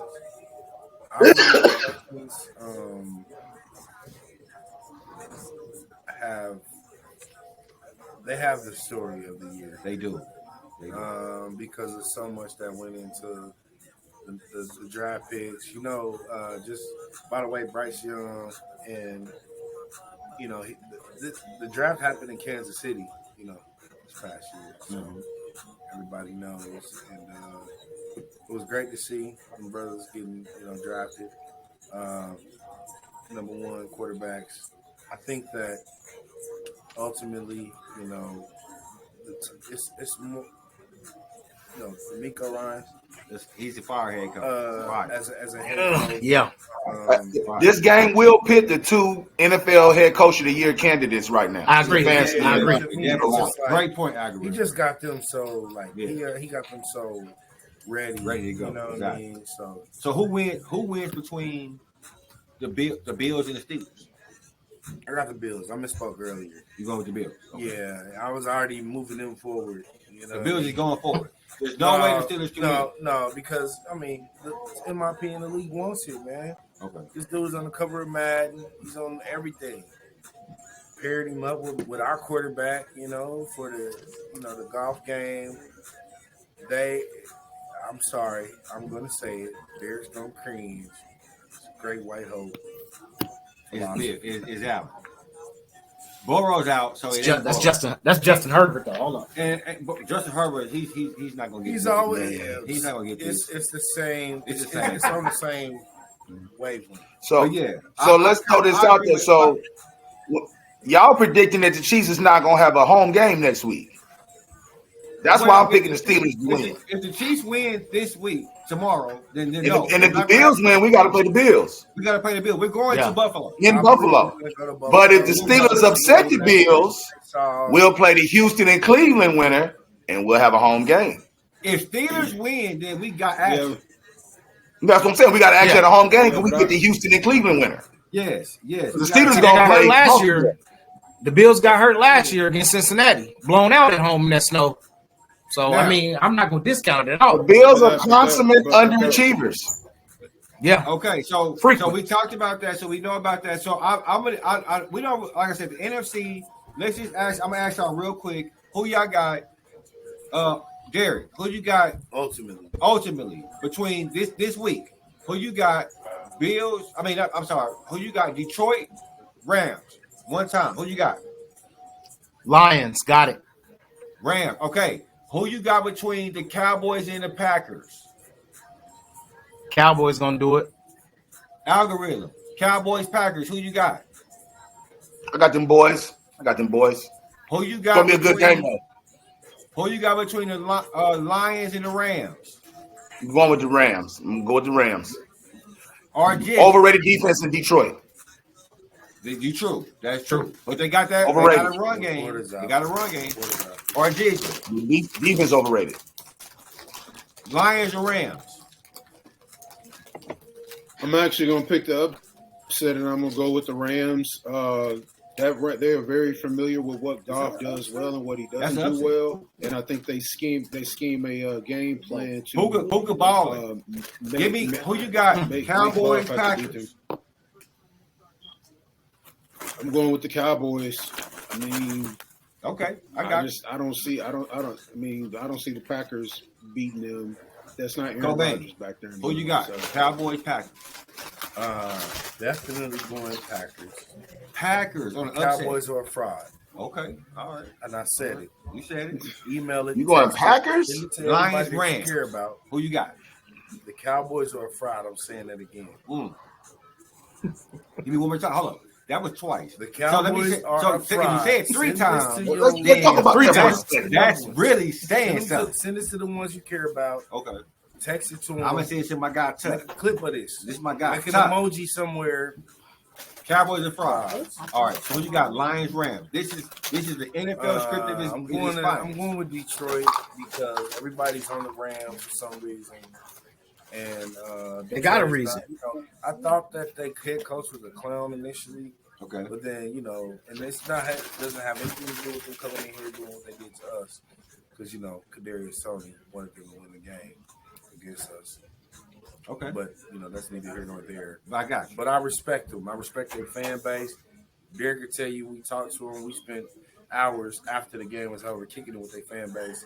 I think it's going to be rowdy there. Gotcha. And I think it's going to be way too much. And I think they're going to win. All right. Now, we about to kind of, like I said, I enjoyed this conversation. We got multiple times to talk. Oh, yeah. And what we're going to do this season, I'm going to see the availability of every one of y'all because, like I said, I know everybody got their own thing going on, but everybody got their own day. So let me tell the public how it's going to work. So Hey, one day, hold on. One more game, Rod. yeah. Eagles and the Bucks. Oh my God, you know what? There you go. So say So, the top of it again. The top. And then we can edit it. So algorithm, like you said, Eagles, Bucks. Now Baker Mayfield ain't Bucks. practice. He ain't practicing I don't think he practiced all week. I didn't know that. Yeah, he ain't practiced all week. I was gonna go with the Eagles. I was going to go with the Eagles anyway. We keep it short and sweet. I'm gonna go with the Eagles and win that game. Baker Mayfield ain't ready for that type of platform. Although he's had a surprisingly good season, give him credit, but he's not ready for that playoff football yet. Not in that type of game. Who you got? Baker ain't practiced. You got the Eagles. Now, remind you, the Eagles have lost what 5 out of 6, and I mean, they literally could have changed their position, winning the game against. Who did they lose to last week? Washington? I think Washington beat them. They messed up my parlay. The Giants. They messed my parlay up. I can go smack Hurts. He fucked up my parlay. Or Jizzle. Who win that game? Man. I'm gonna go with the Eagles. Okay. Gary. I'm not sold on Baker Mayfield. Yeah, I'm about to say but Baker hasn't practiced. What you got, Gary? Now, quick question: is there a reason why he ain't practiced, or they just sat him hurt? Hey man, don't go off. Don't worry about it, man. He asked you a very specific question, DJ. Just answer the question. The brother got to know the facts. The brother got to know the facts. He got to know the facts. I do. That's how close we are. So I'm saying that to say the Eagles should win, but I don't think they're gonna do it, man. I think the Buccaneers are gonna. I think the Buccaneers are gonna come hungry. My boy. Okay. I'm just gonna throw it out there. KoBayne, as you following. Hey, everybody, look real close at the camera. Zoom in. Go ahead and continue. KoBayne, is you following your brother's footsteps? No, I'm not. Because I'm big, bro. The Eagles are gonna beat the shit out of the Buccaneers. They're gonna beat the fucking brakes. Excuse my language. YouTube. I've said that every time I've spoken. I feel like and my kids are watching. AJ Brown didn't practice today. The Eagles are gonna beat the shit out of them. You know why? Because they're tired of hearing about. They look at their record. Yeah. Why are we talking about them like they? The Bad News Bears or something. Yeah, no, you're right. They're gonna beat the brakes off of the of Baker. Yeah, and he might not even play. So, I'm picking the Eagles, but I ain't picking them to beat the brakes off of them though. I don't think they're gonna beat the brakes off them. I think it's gonna be a tough game. But I'm gonna take the Eagles in the victory. The Eagles is kind of suffering from the EB effect a little bit, losing Shane Steichen. Yeah, To finish this up, what we're gonna do is Episode 1. Salute to P, man. Episode 1. Yeah, it was great. Big Chief. Big Chief. Hey, listen, y'all did Big Chief. It was great. Appreciate this, bro. We still got a little bit of time left. We ain't done yet, but I just got maybe. See, RJ held up his alkaline water. Like, I got two questions I need to ask y'all. It's gonna take a little bit of detail, but I just need y'all quick. Like I need y'all to just hit the chin, pop, and just knock them out. So, algorithm, what is your game plan going into this game? Game plan going against this game against the Miami Dolphins. I'll go defensive first. Defense, a minute who's playing in the middle. Nandi's not going to play much. The other guy, what's the other defensive tackle's name? What's his name? Wharton. out there. Wharton. Nandi. Wharton. Now we're going to leave Nandi out a little bit. A minute who's going to play more minutes.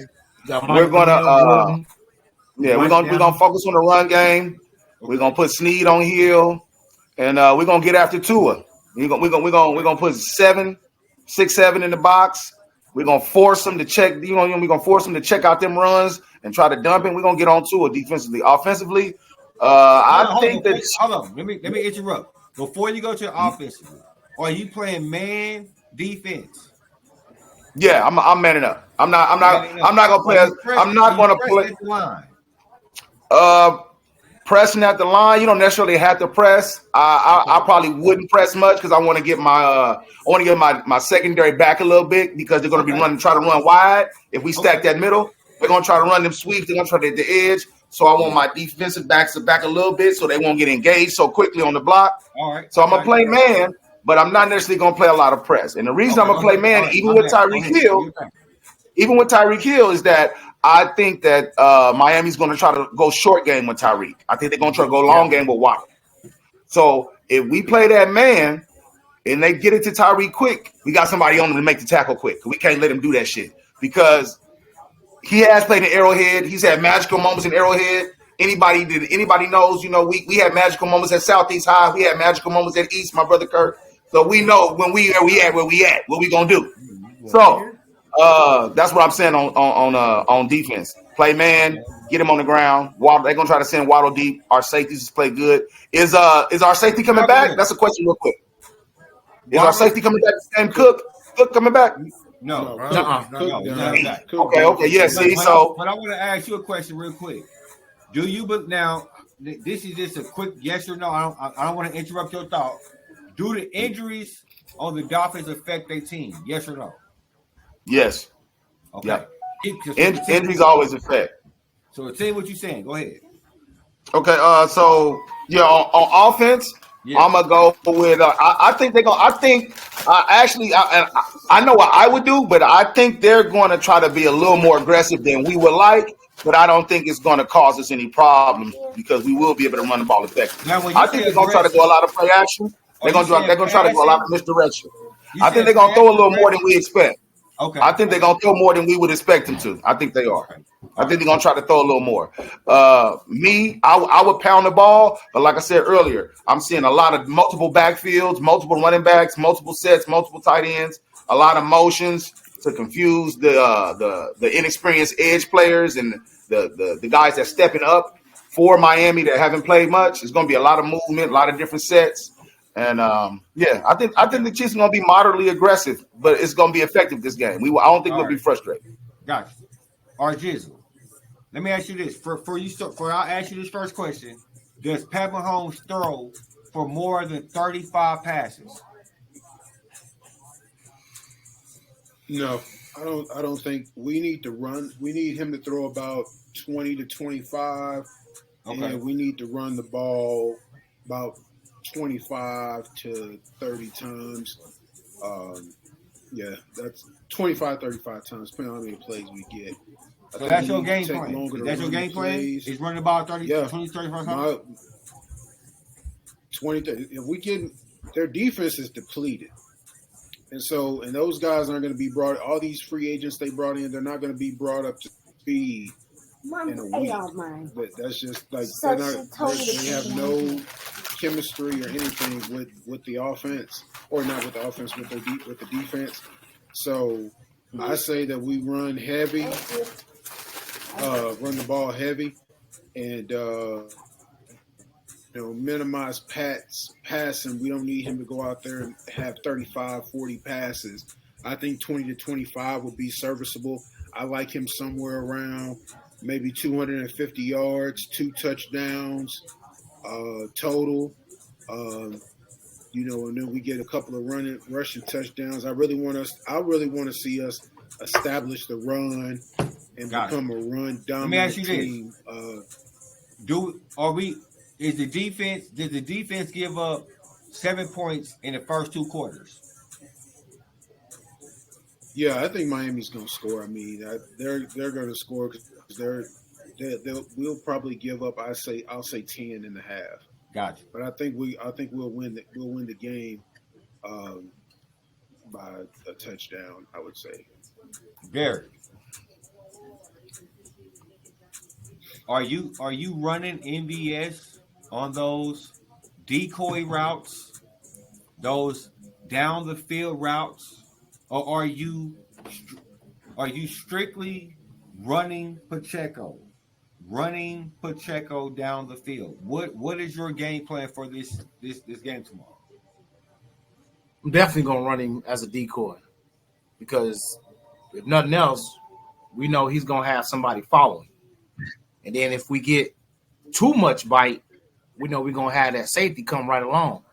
And if we happen to have an opportunity where we can hit in the middle above those linebackers, that can be a home run right there. So we're gonna decoy him left, right, middle, wherever it is that we may have. I mean, he's not gonna get no looks, maybe 2 or 3, but he's definitely gonna be a decoy. Okay.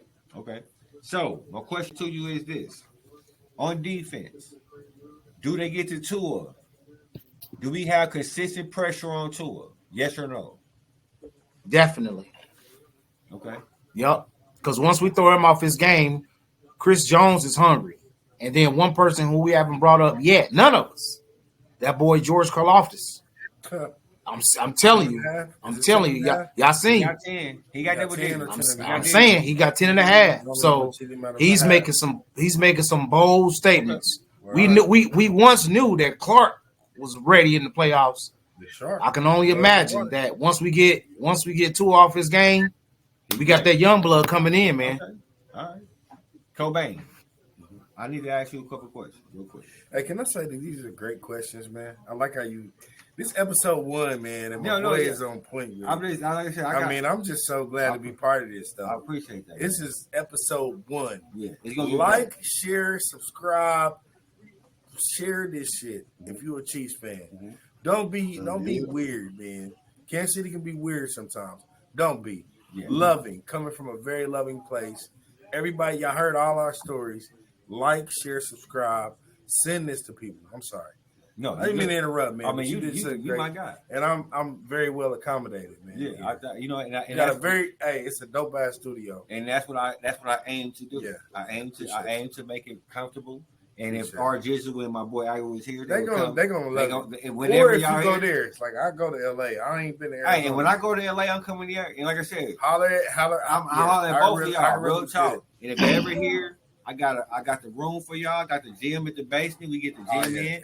We get it in all day. I'm definitely pulling up to the town. I get the 225. I spoke his language just there. Listen, I got the whole gym. Listen, bro, I got the whole gym.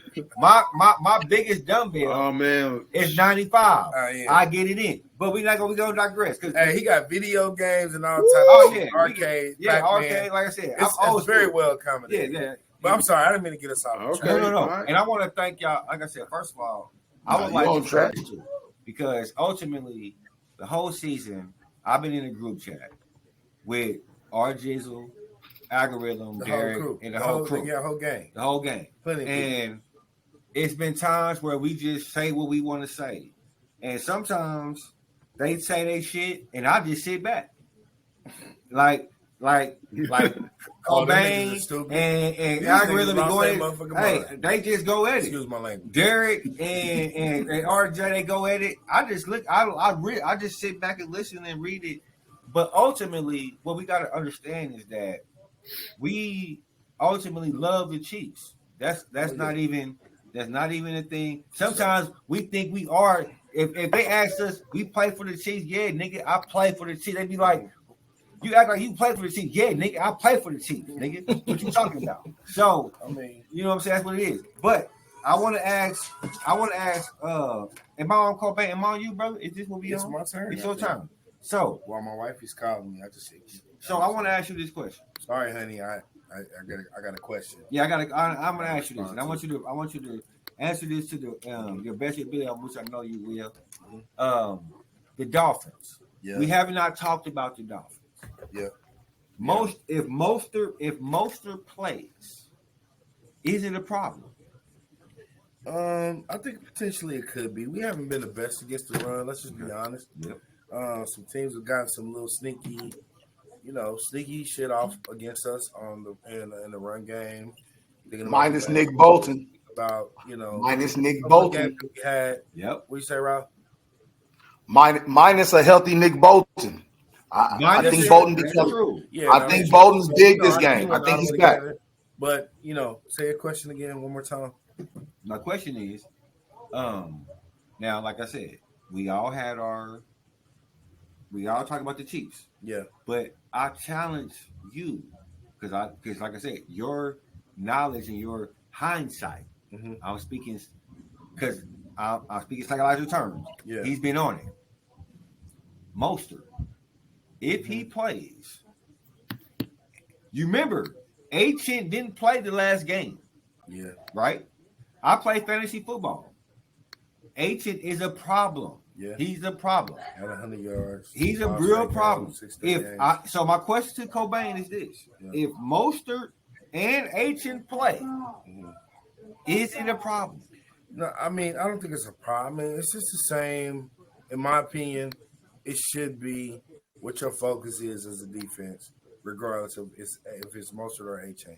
I think, we know enough about what they were able to do successfully in the games they won, which was, ignite the run game to start what they wanted to do in the pass game, whether it was slants or screens or whatever they did with their wide receiver core.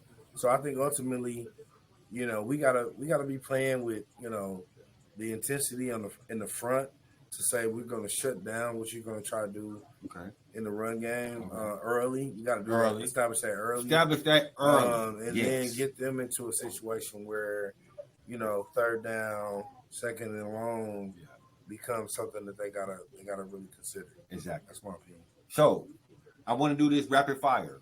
I just felt this. It came up on me. Or Jizzle. Chiefs win if what?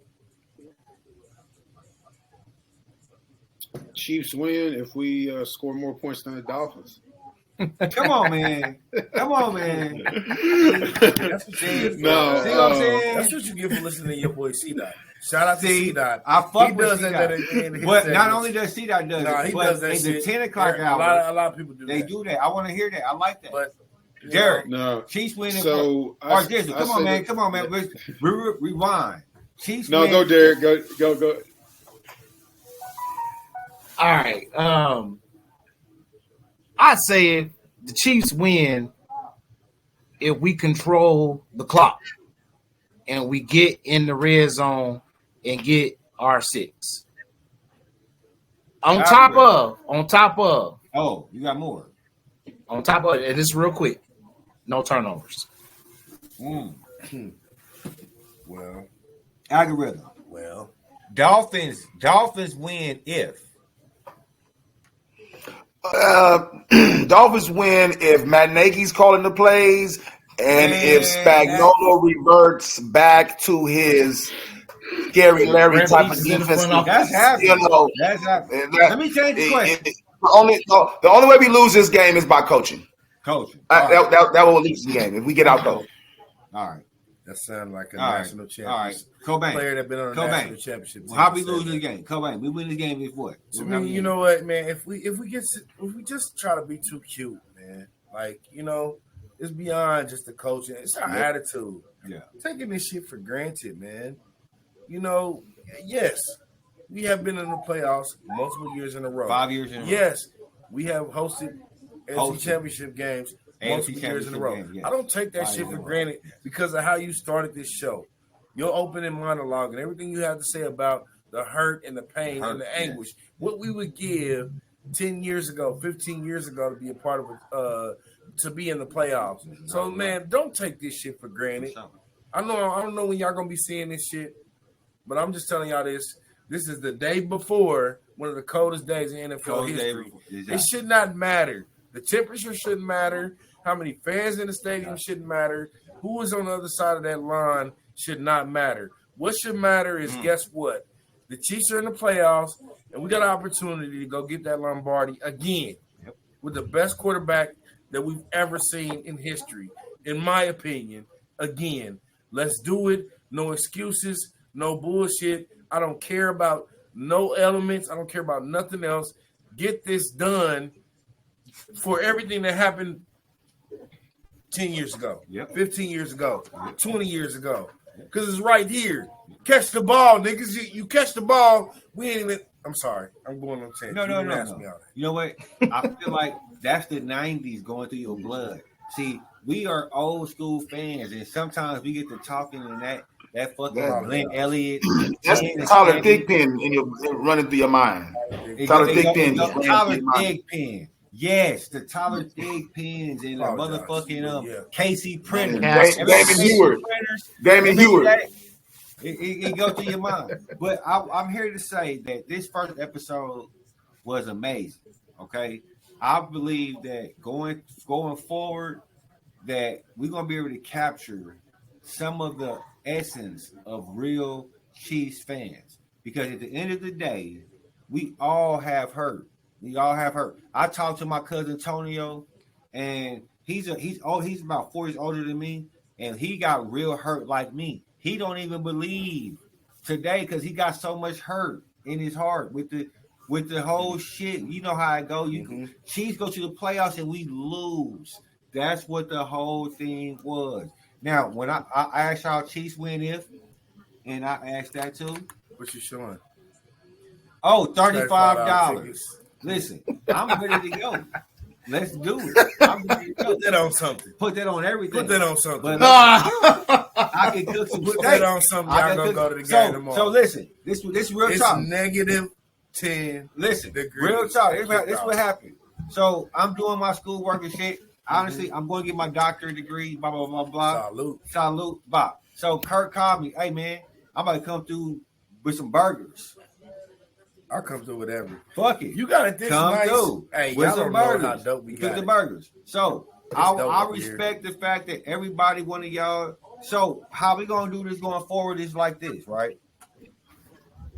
We're gonna pick a day, and our Jizzle algorithm, and we gonna do it 1-on-1. It's just gonna be me and you, okay? And I just want to introduce everybody today to all of us, because all of y'all have the like I said. So this is my final question, and y'all get 3 minutes to answer this question. So hold on before you do that. Go ahead. So you should do the final question, but then you should also summarize for the public. I'm gonna edit all this out. Okay. You should summarize for the public what we doing, and then make sure you say like, please, not please, but okay, subscribe. Make sure you subscribe. Share this.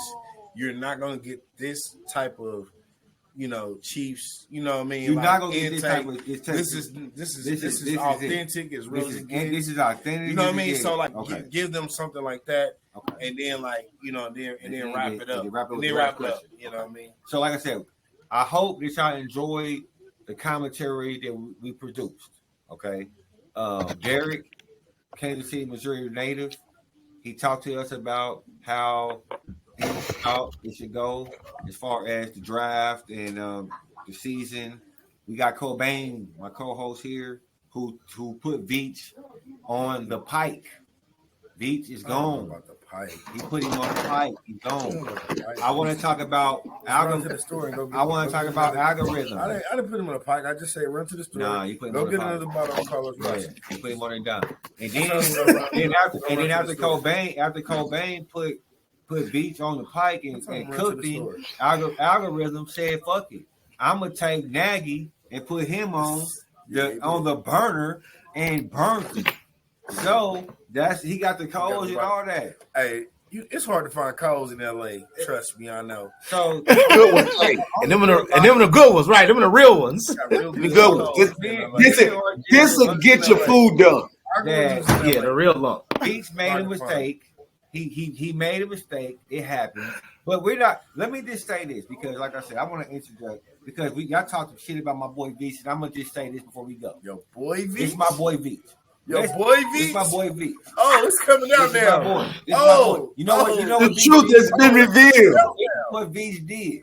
He got McDuffie. Do y'all remember that he traded up for McDuffie? Do y'all know who tried to get McDuffie? Buffalo. Or Jissel? Who tried to get McDuffie?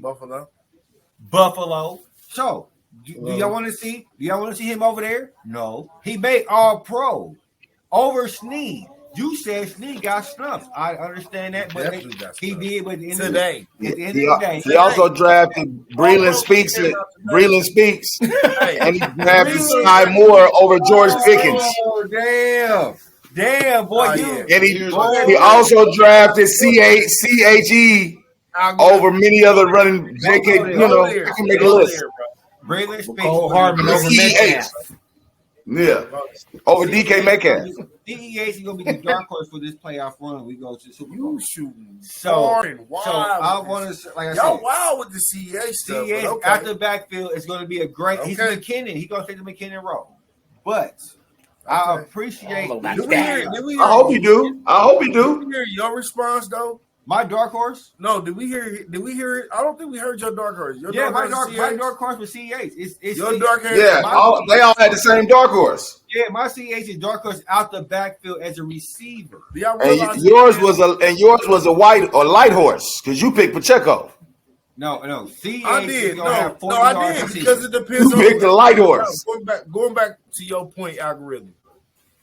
We don't know what Chiefs scheme is going to start the game. Like RJ was right. They should run the ball. But I'm trying to tell you they're not. They're going to do something unconventional, but I think it doesn't hurt us this game. I think it doesn't hurt us. We're going to run the ball. Run the ball. So, like I said, Mahomes going to throw 25 passes. It's gonna be great. But you know what? You know what's gonna be better? Our commentary over this playoff run. If we win this game tomorrow, I'm gonna call each one of y'all that night. Saturday night. We're gonna do a show. Saturday night. We can do an after party. We can do an after party if we win or lose. I guess dissect the game and do the thing. So I appreciate everybody joining for the first segment. KoBayne, he's been here. Like I want to introduce. He has been a Kansas City Chiefs fan from birth. He has been through all of it. A season ticket holder. He goes to all the season, the first games. That's it. We do the thing. All I can afford. We do all of it. Like I said, we barbecue. We got Derek. He is KoBayne's brother. Okay.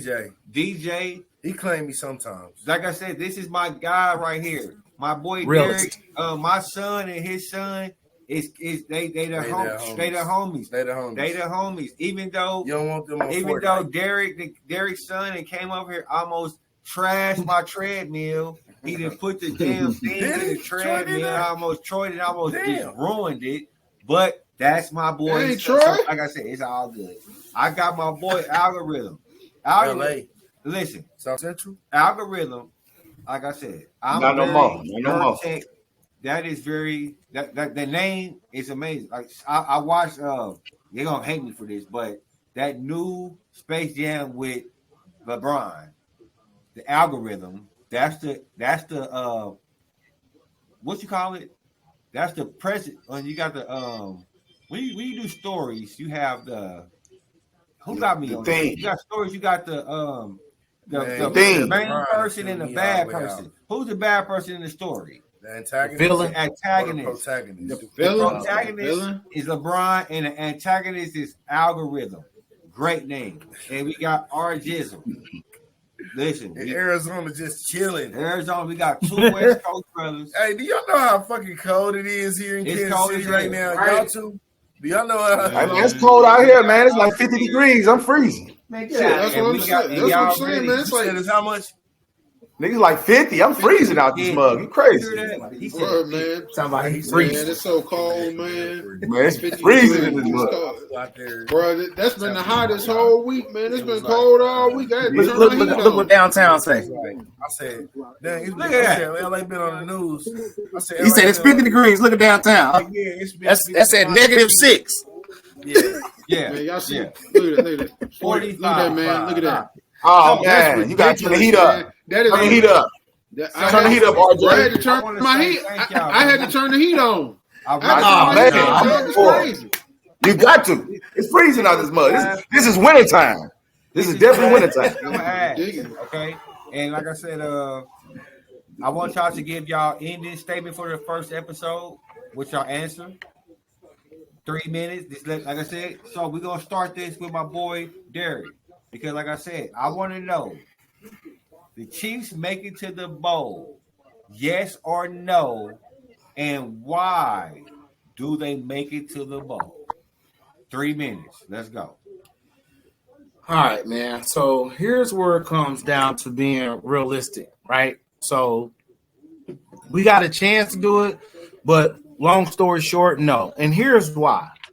I think, like I've been saying over the past several weeks throughout the season, we are who we are. It's not necessarily saying our record, but eventually we were all, I guess, in conjoints and cahoots of saying that we gonna get it together. We gonna get it together. They gonna figure it out.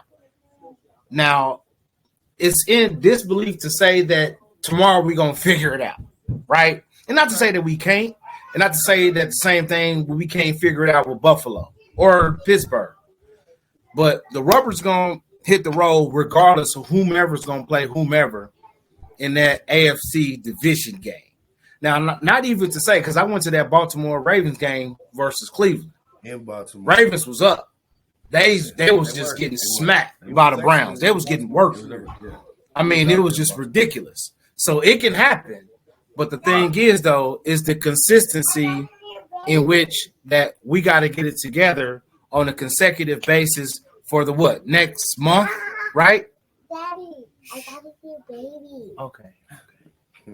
Got to console the baby. But I'm saying, though, again, long story short, though, Go ahead. I hope, but I don't think so. All right. So we're gonna move to our Jizzle. Now, like I said, it's been a long season, bro. It's been a long season. We have turnovers, we got penalties at the wrong time. But honestly, that really don't matter. When you go to the playoffs, all that shit go to zero.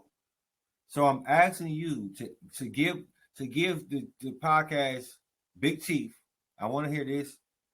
The Chiefs make it to the bowl, yes or no? And I need you to tell me in 3 minutes why. Explain your answer.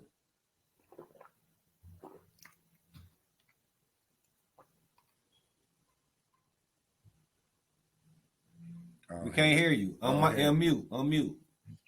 You on mute. You're good. Can y'all hear me now? Yep. Yeah. Yep. Yep. Okay, sorry about That that. mean you was about to start with some bullshit. Yep.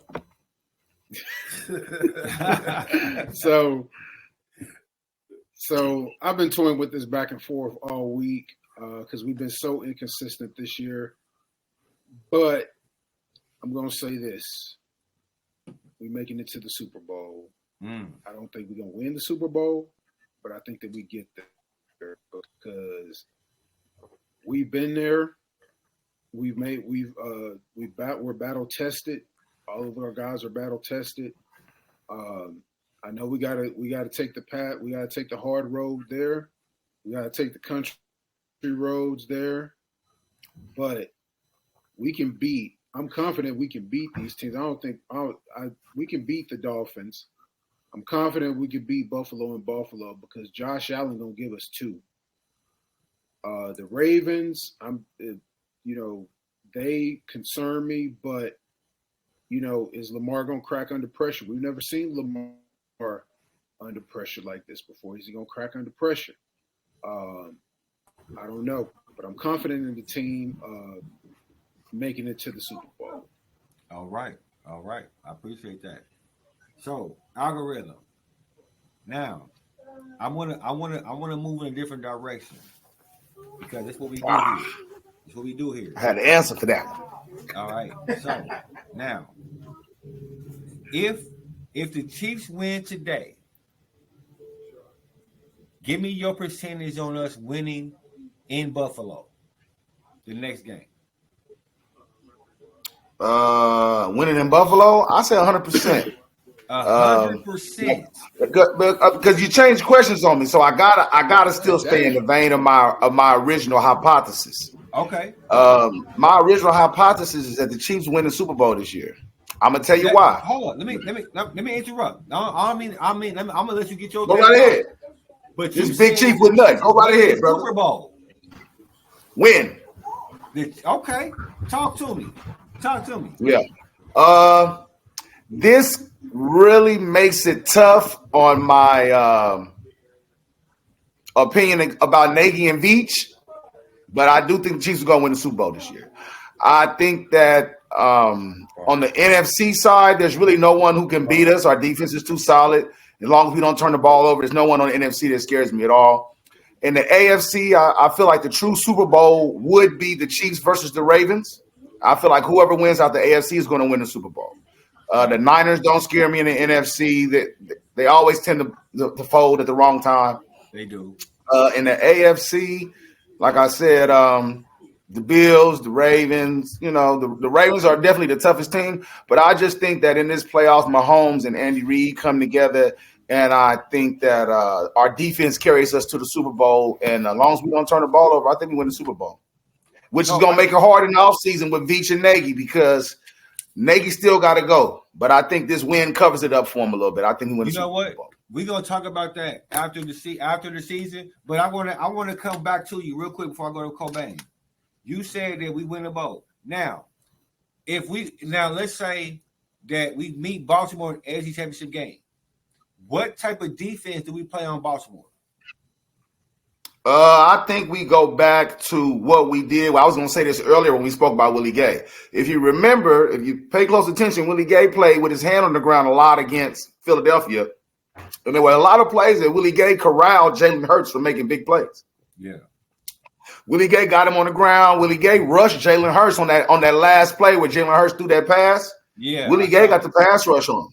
So I think if we play the Ravens, we've always played them good. But I think if we play the Ravens, I think they use Willie Gay more off the edge to keep him corralled because Willie Gay runs a 4.4 damn near, right? He ran a 4.5 at the combine. Willie Gay is one of the fastest linebackers in the NFL. I think they use Willie Gay off the edge. We haven't talked about Leo Chanel much. I think we got the linebackers that corral him. We got the speed. We got Trample. We got Bolton. We got Chanel. We got Gay. That's a real strength of our defense that hasn't been talked about by the national media or analysts for real. We have a very fast linebacking core. Great point. KoBayne. So yeah, I think we're able to get him on the ground. None of their receivers scare me. Our secondary is too good for their receivers. I think we wipe the floor with the Ravens as long as the coaching is right. About OBJ in training camp, and y'all laughed at it. Listen. OBJ hasn't done much, although I would have liked to sign him. Mediocre this year. Yeah. He's been mediocre, but he's a threat. But he's been injured again. Yeah. He has. You got Andrews coming off of IR, though. He's back. Yeah, that's big for them. I will throw another Hollywood note in there on OBJ. A friend of mine who actually lives with OBJ. He's his videographer. He travels with him. OBJ is making one of them 4 or 5 year type of documentaries that players make. It's going to be huge. Yours wear skinny jeans that live with OJ. He said you wear skinny jeans. Yeah, he definitely does.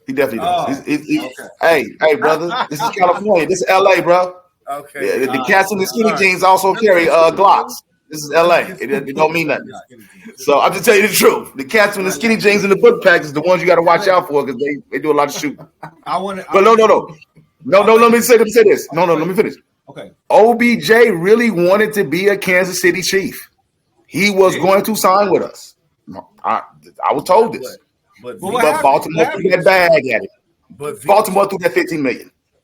Yeah, bro, but man, come on, man. You can't take he took that $15 million injury, $15 million a year. You can't do that.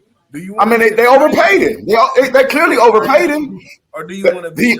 They overpaid him, but if he plays good in the playoffs, they're gonna say it was worth it. What are you gonna do? What I'm saying, of course. What you can't overpay him. Pete, what are you gonna do? They did it already. Yes, but you did it already. You could have got Adam Thielen. Sometimes you could have got Adam Thielen for less than that. Did Adam Thielen get traded? Adam Thielen got traded, didn't he? Free agency. No Carolina. Carolina, free agency. Yeah. Okay, well, yeah. I like Adam Thielen. Adam Thielen was a perfect receiver for the Chiefs. All y'all gotta do is another beach drop. He fucked up. Go to OBJ got 565 yards to the summer. 3 touchdowns. So I'm gonna ask this question, KoBayne. Yes. You doing all right? I'm doing good. I appreciate you coming through. No, this is beautiful. I appreciate that. I'm appreciate the hospitality. Seriously. All right, now we talking about the Chiefs going to the Super Bowl. Okay? Yeah, we are. We are. We're talking about that. So, as long as you got 15, you should always be talking about the Super Bowl. Now, I want to ask this specific question. Yep. Do the Chiefs' interior line take advantage of the Miami Dolphins' defensive strategy? They definitely do. Tell me why. This is this is a make it break it year for a lot of your Michael Danas and Purnells and just other cats that have been on the practice squad have been moved up and rotated in and out. I said Michael Dana already, right? So there's players I think that have to for all purposes make an impact in the playoffs.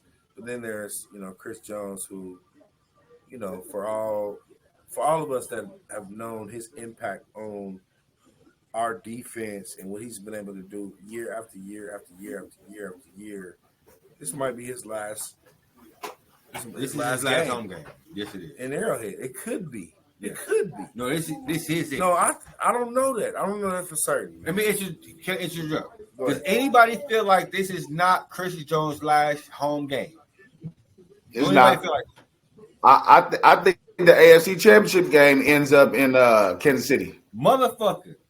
Why? Because you feel like the Steelers beat the Steelers beat the Buffalo. I feel like the Steelers beat the Bills. Yes. And I actually feel like so we can okay. Go ahead. Do your thing. Upload it.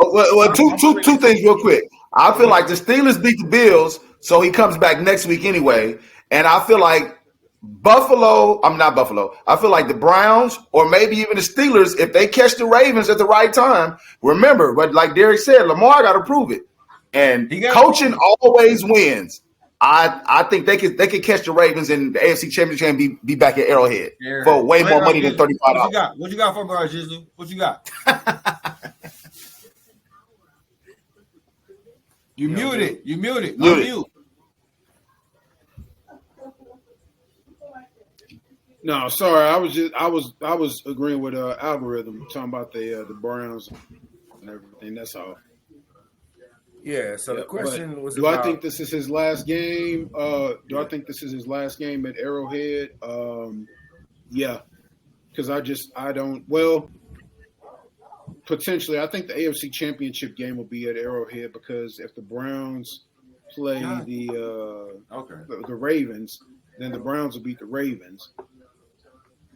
But I think we got to go on the road and we got to play Buffalo. They definitely can. Yeah, I think we're going to have to go to the Northeast and slate and Josh Aslan. Talk to what me. I call Listen, Aslan. I want to ask you this one question. And you just talk to me. Yep. If the Chiefs because you know what? Honestly, I gotta give the flowers to algorithm because he mentioned this, but he didn't catch on it. If the Chiefs win the Super Bowl this year, Yep. You said Algorithm said that it was Nagy. You and Derek said it was Beach. If these motherfuckers win the Super Bowl, right?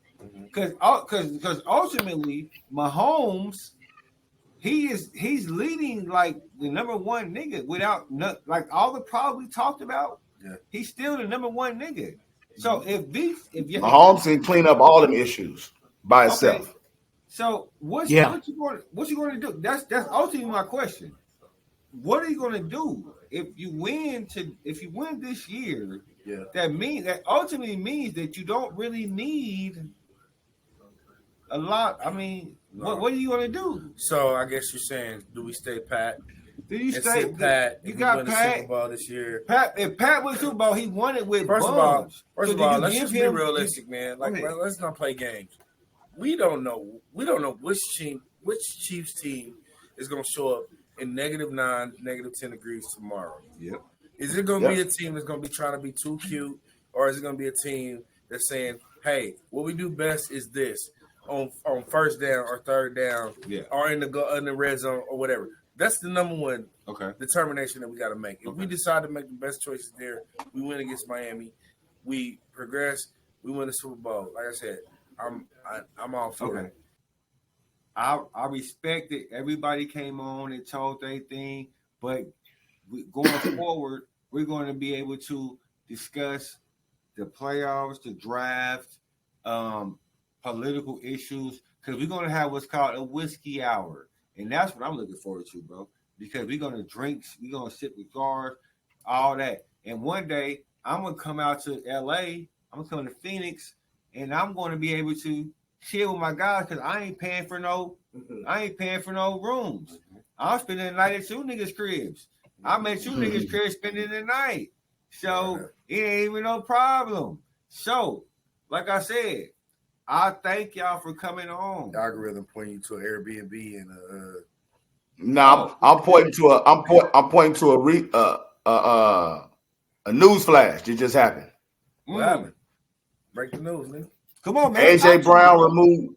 Who? AJ Brown removes all Eagles content off Instagram, not practicing. So that nigga been on some and deactivates Twitter. God, bro. He been on some bullshit. I just saw that. Yeah, I just saw that. Bullshit, bro. Y'all heard this here now. My boy Kirk KoBayne. This is my guy right here. Okay, we've been doing our thing since a minute. Okay, and then we got his brother Derek, and then we got our Jizzle and our algorithm. So what we did was we got top minds to talk about sports in a way which not really a lot of people are talking about, right?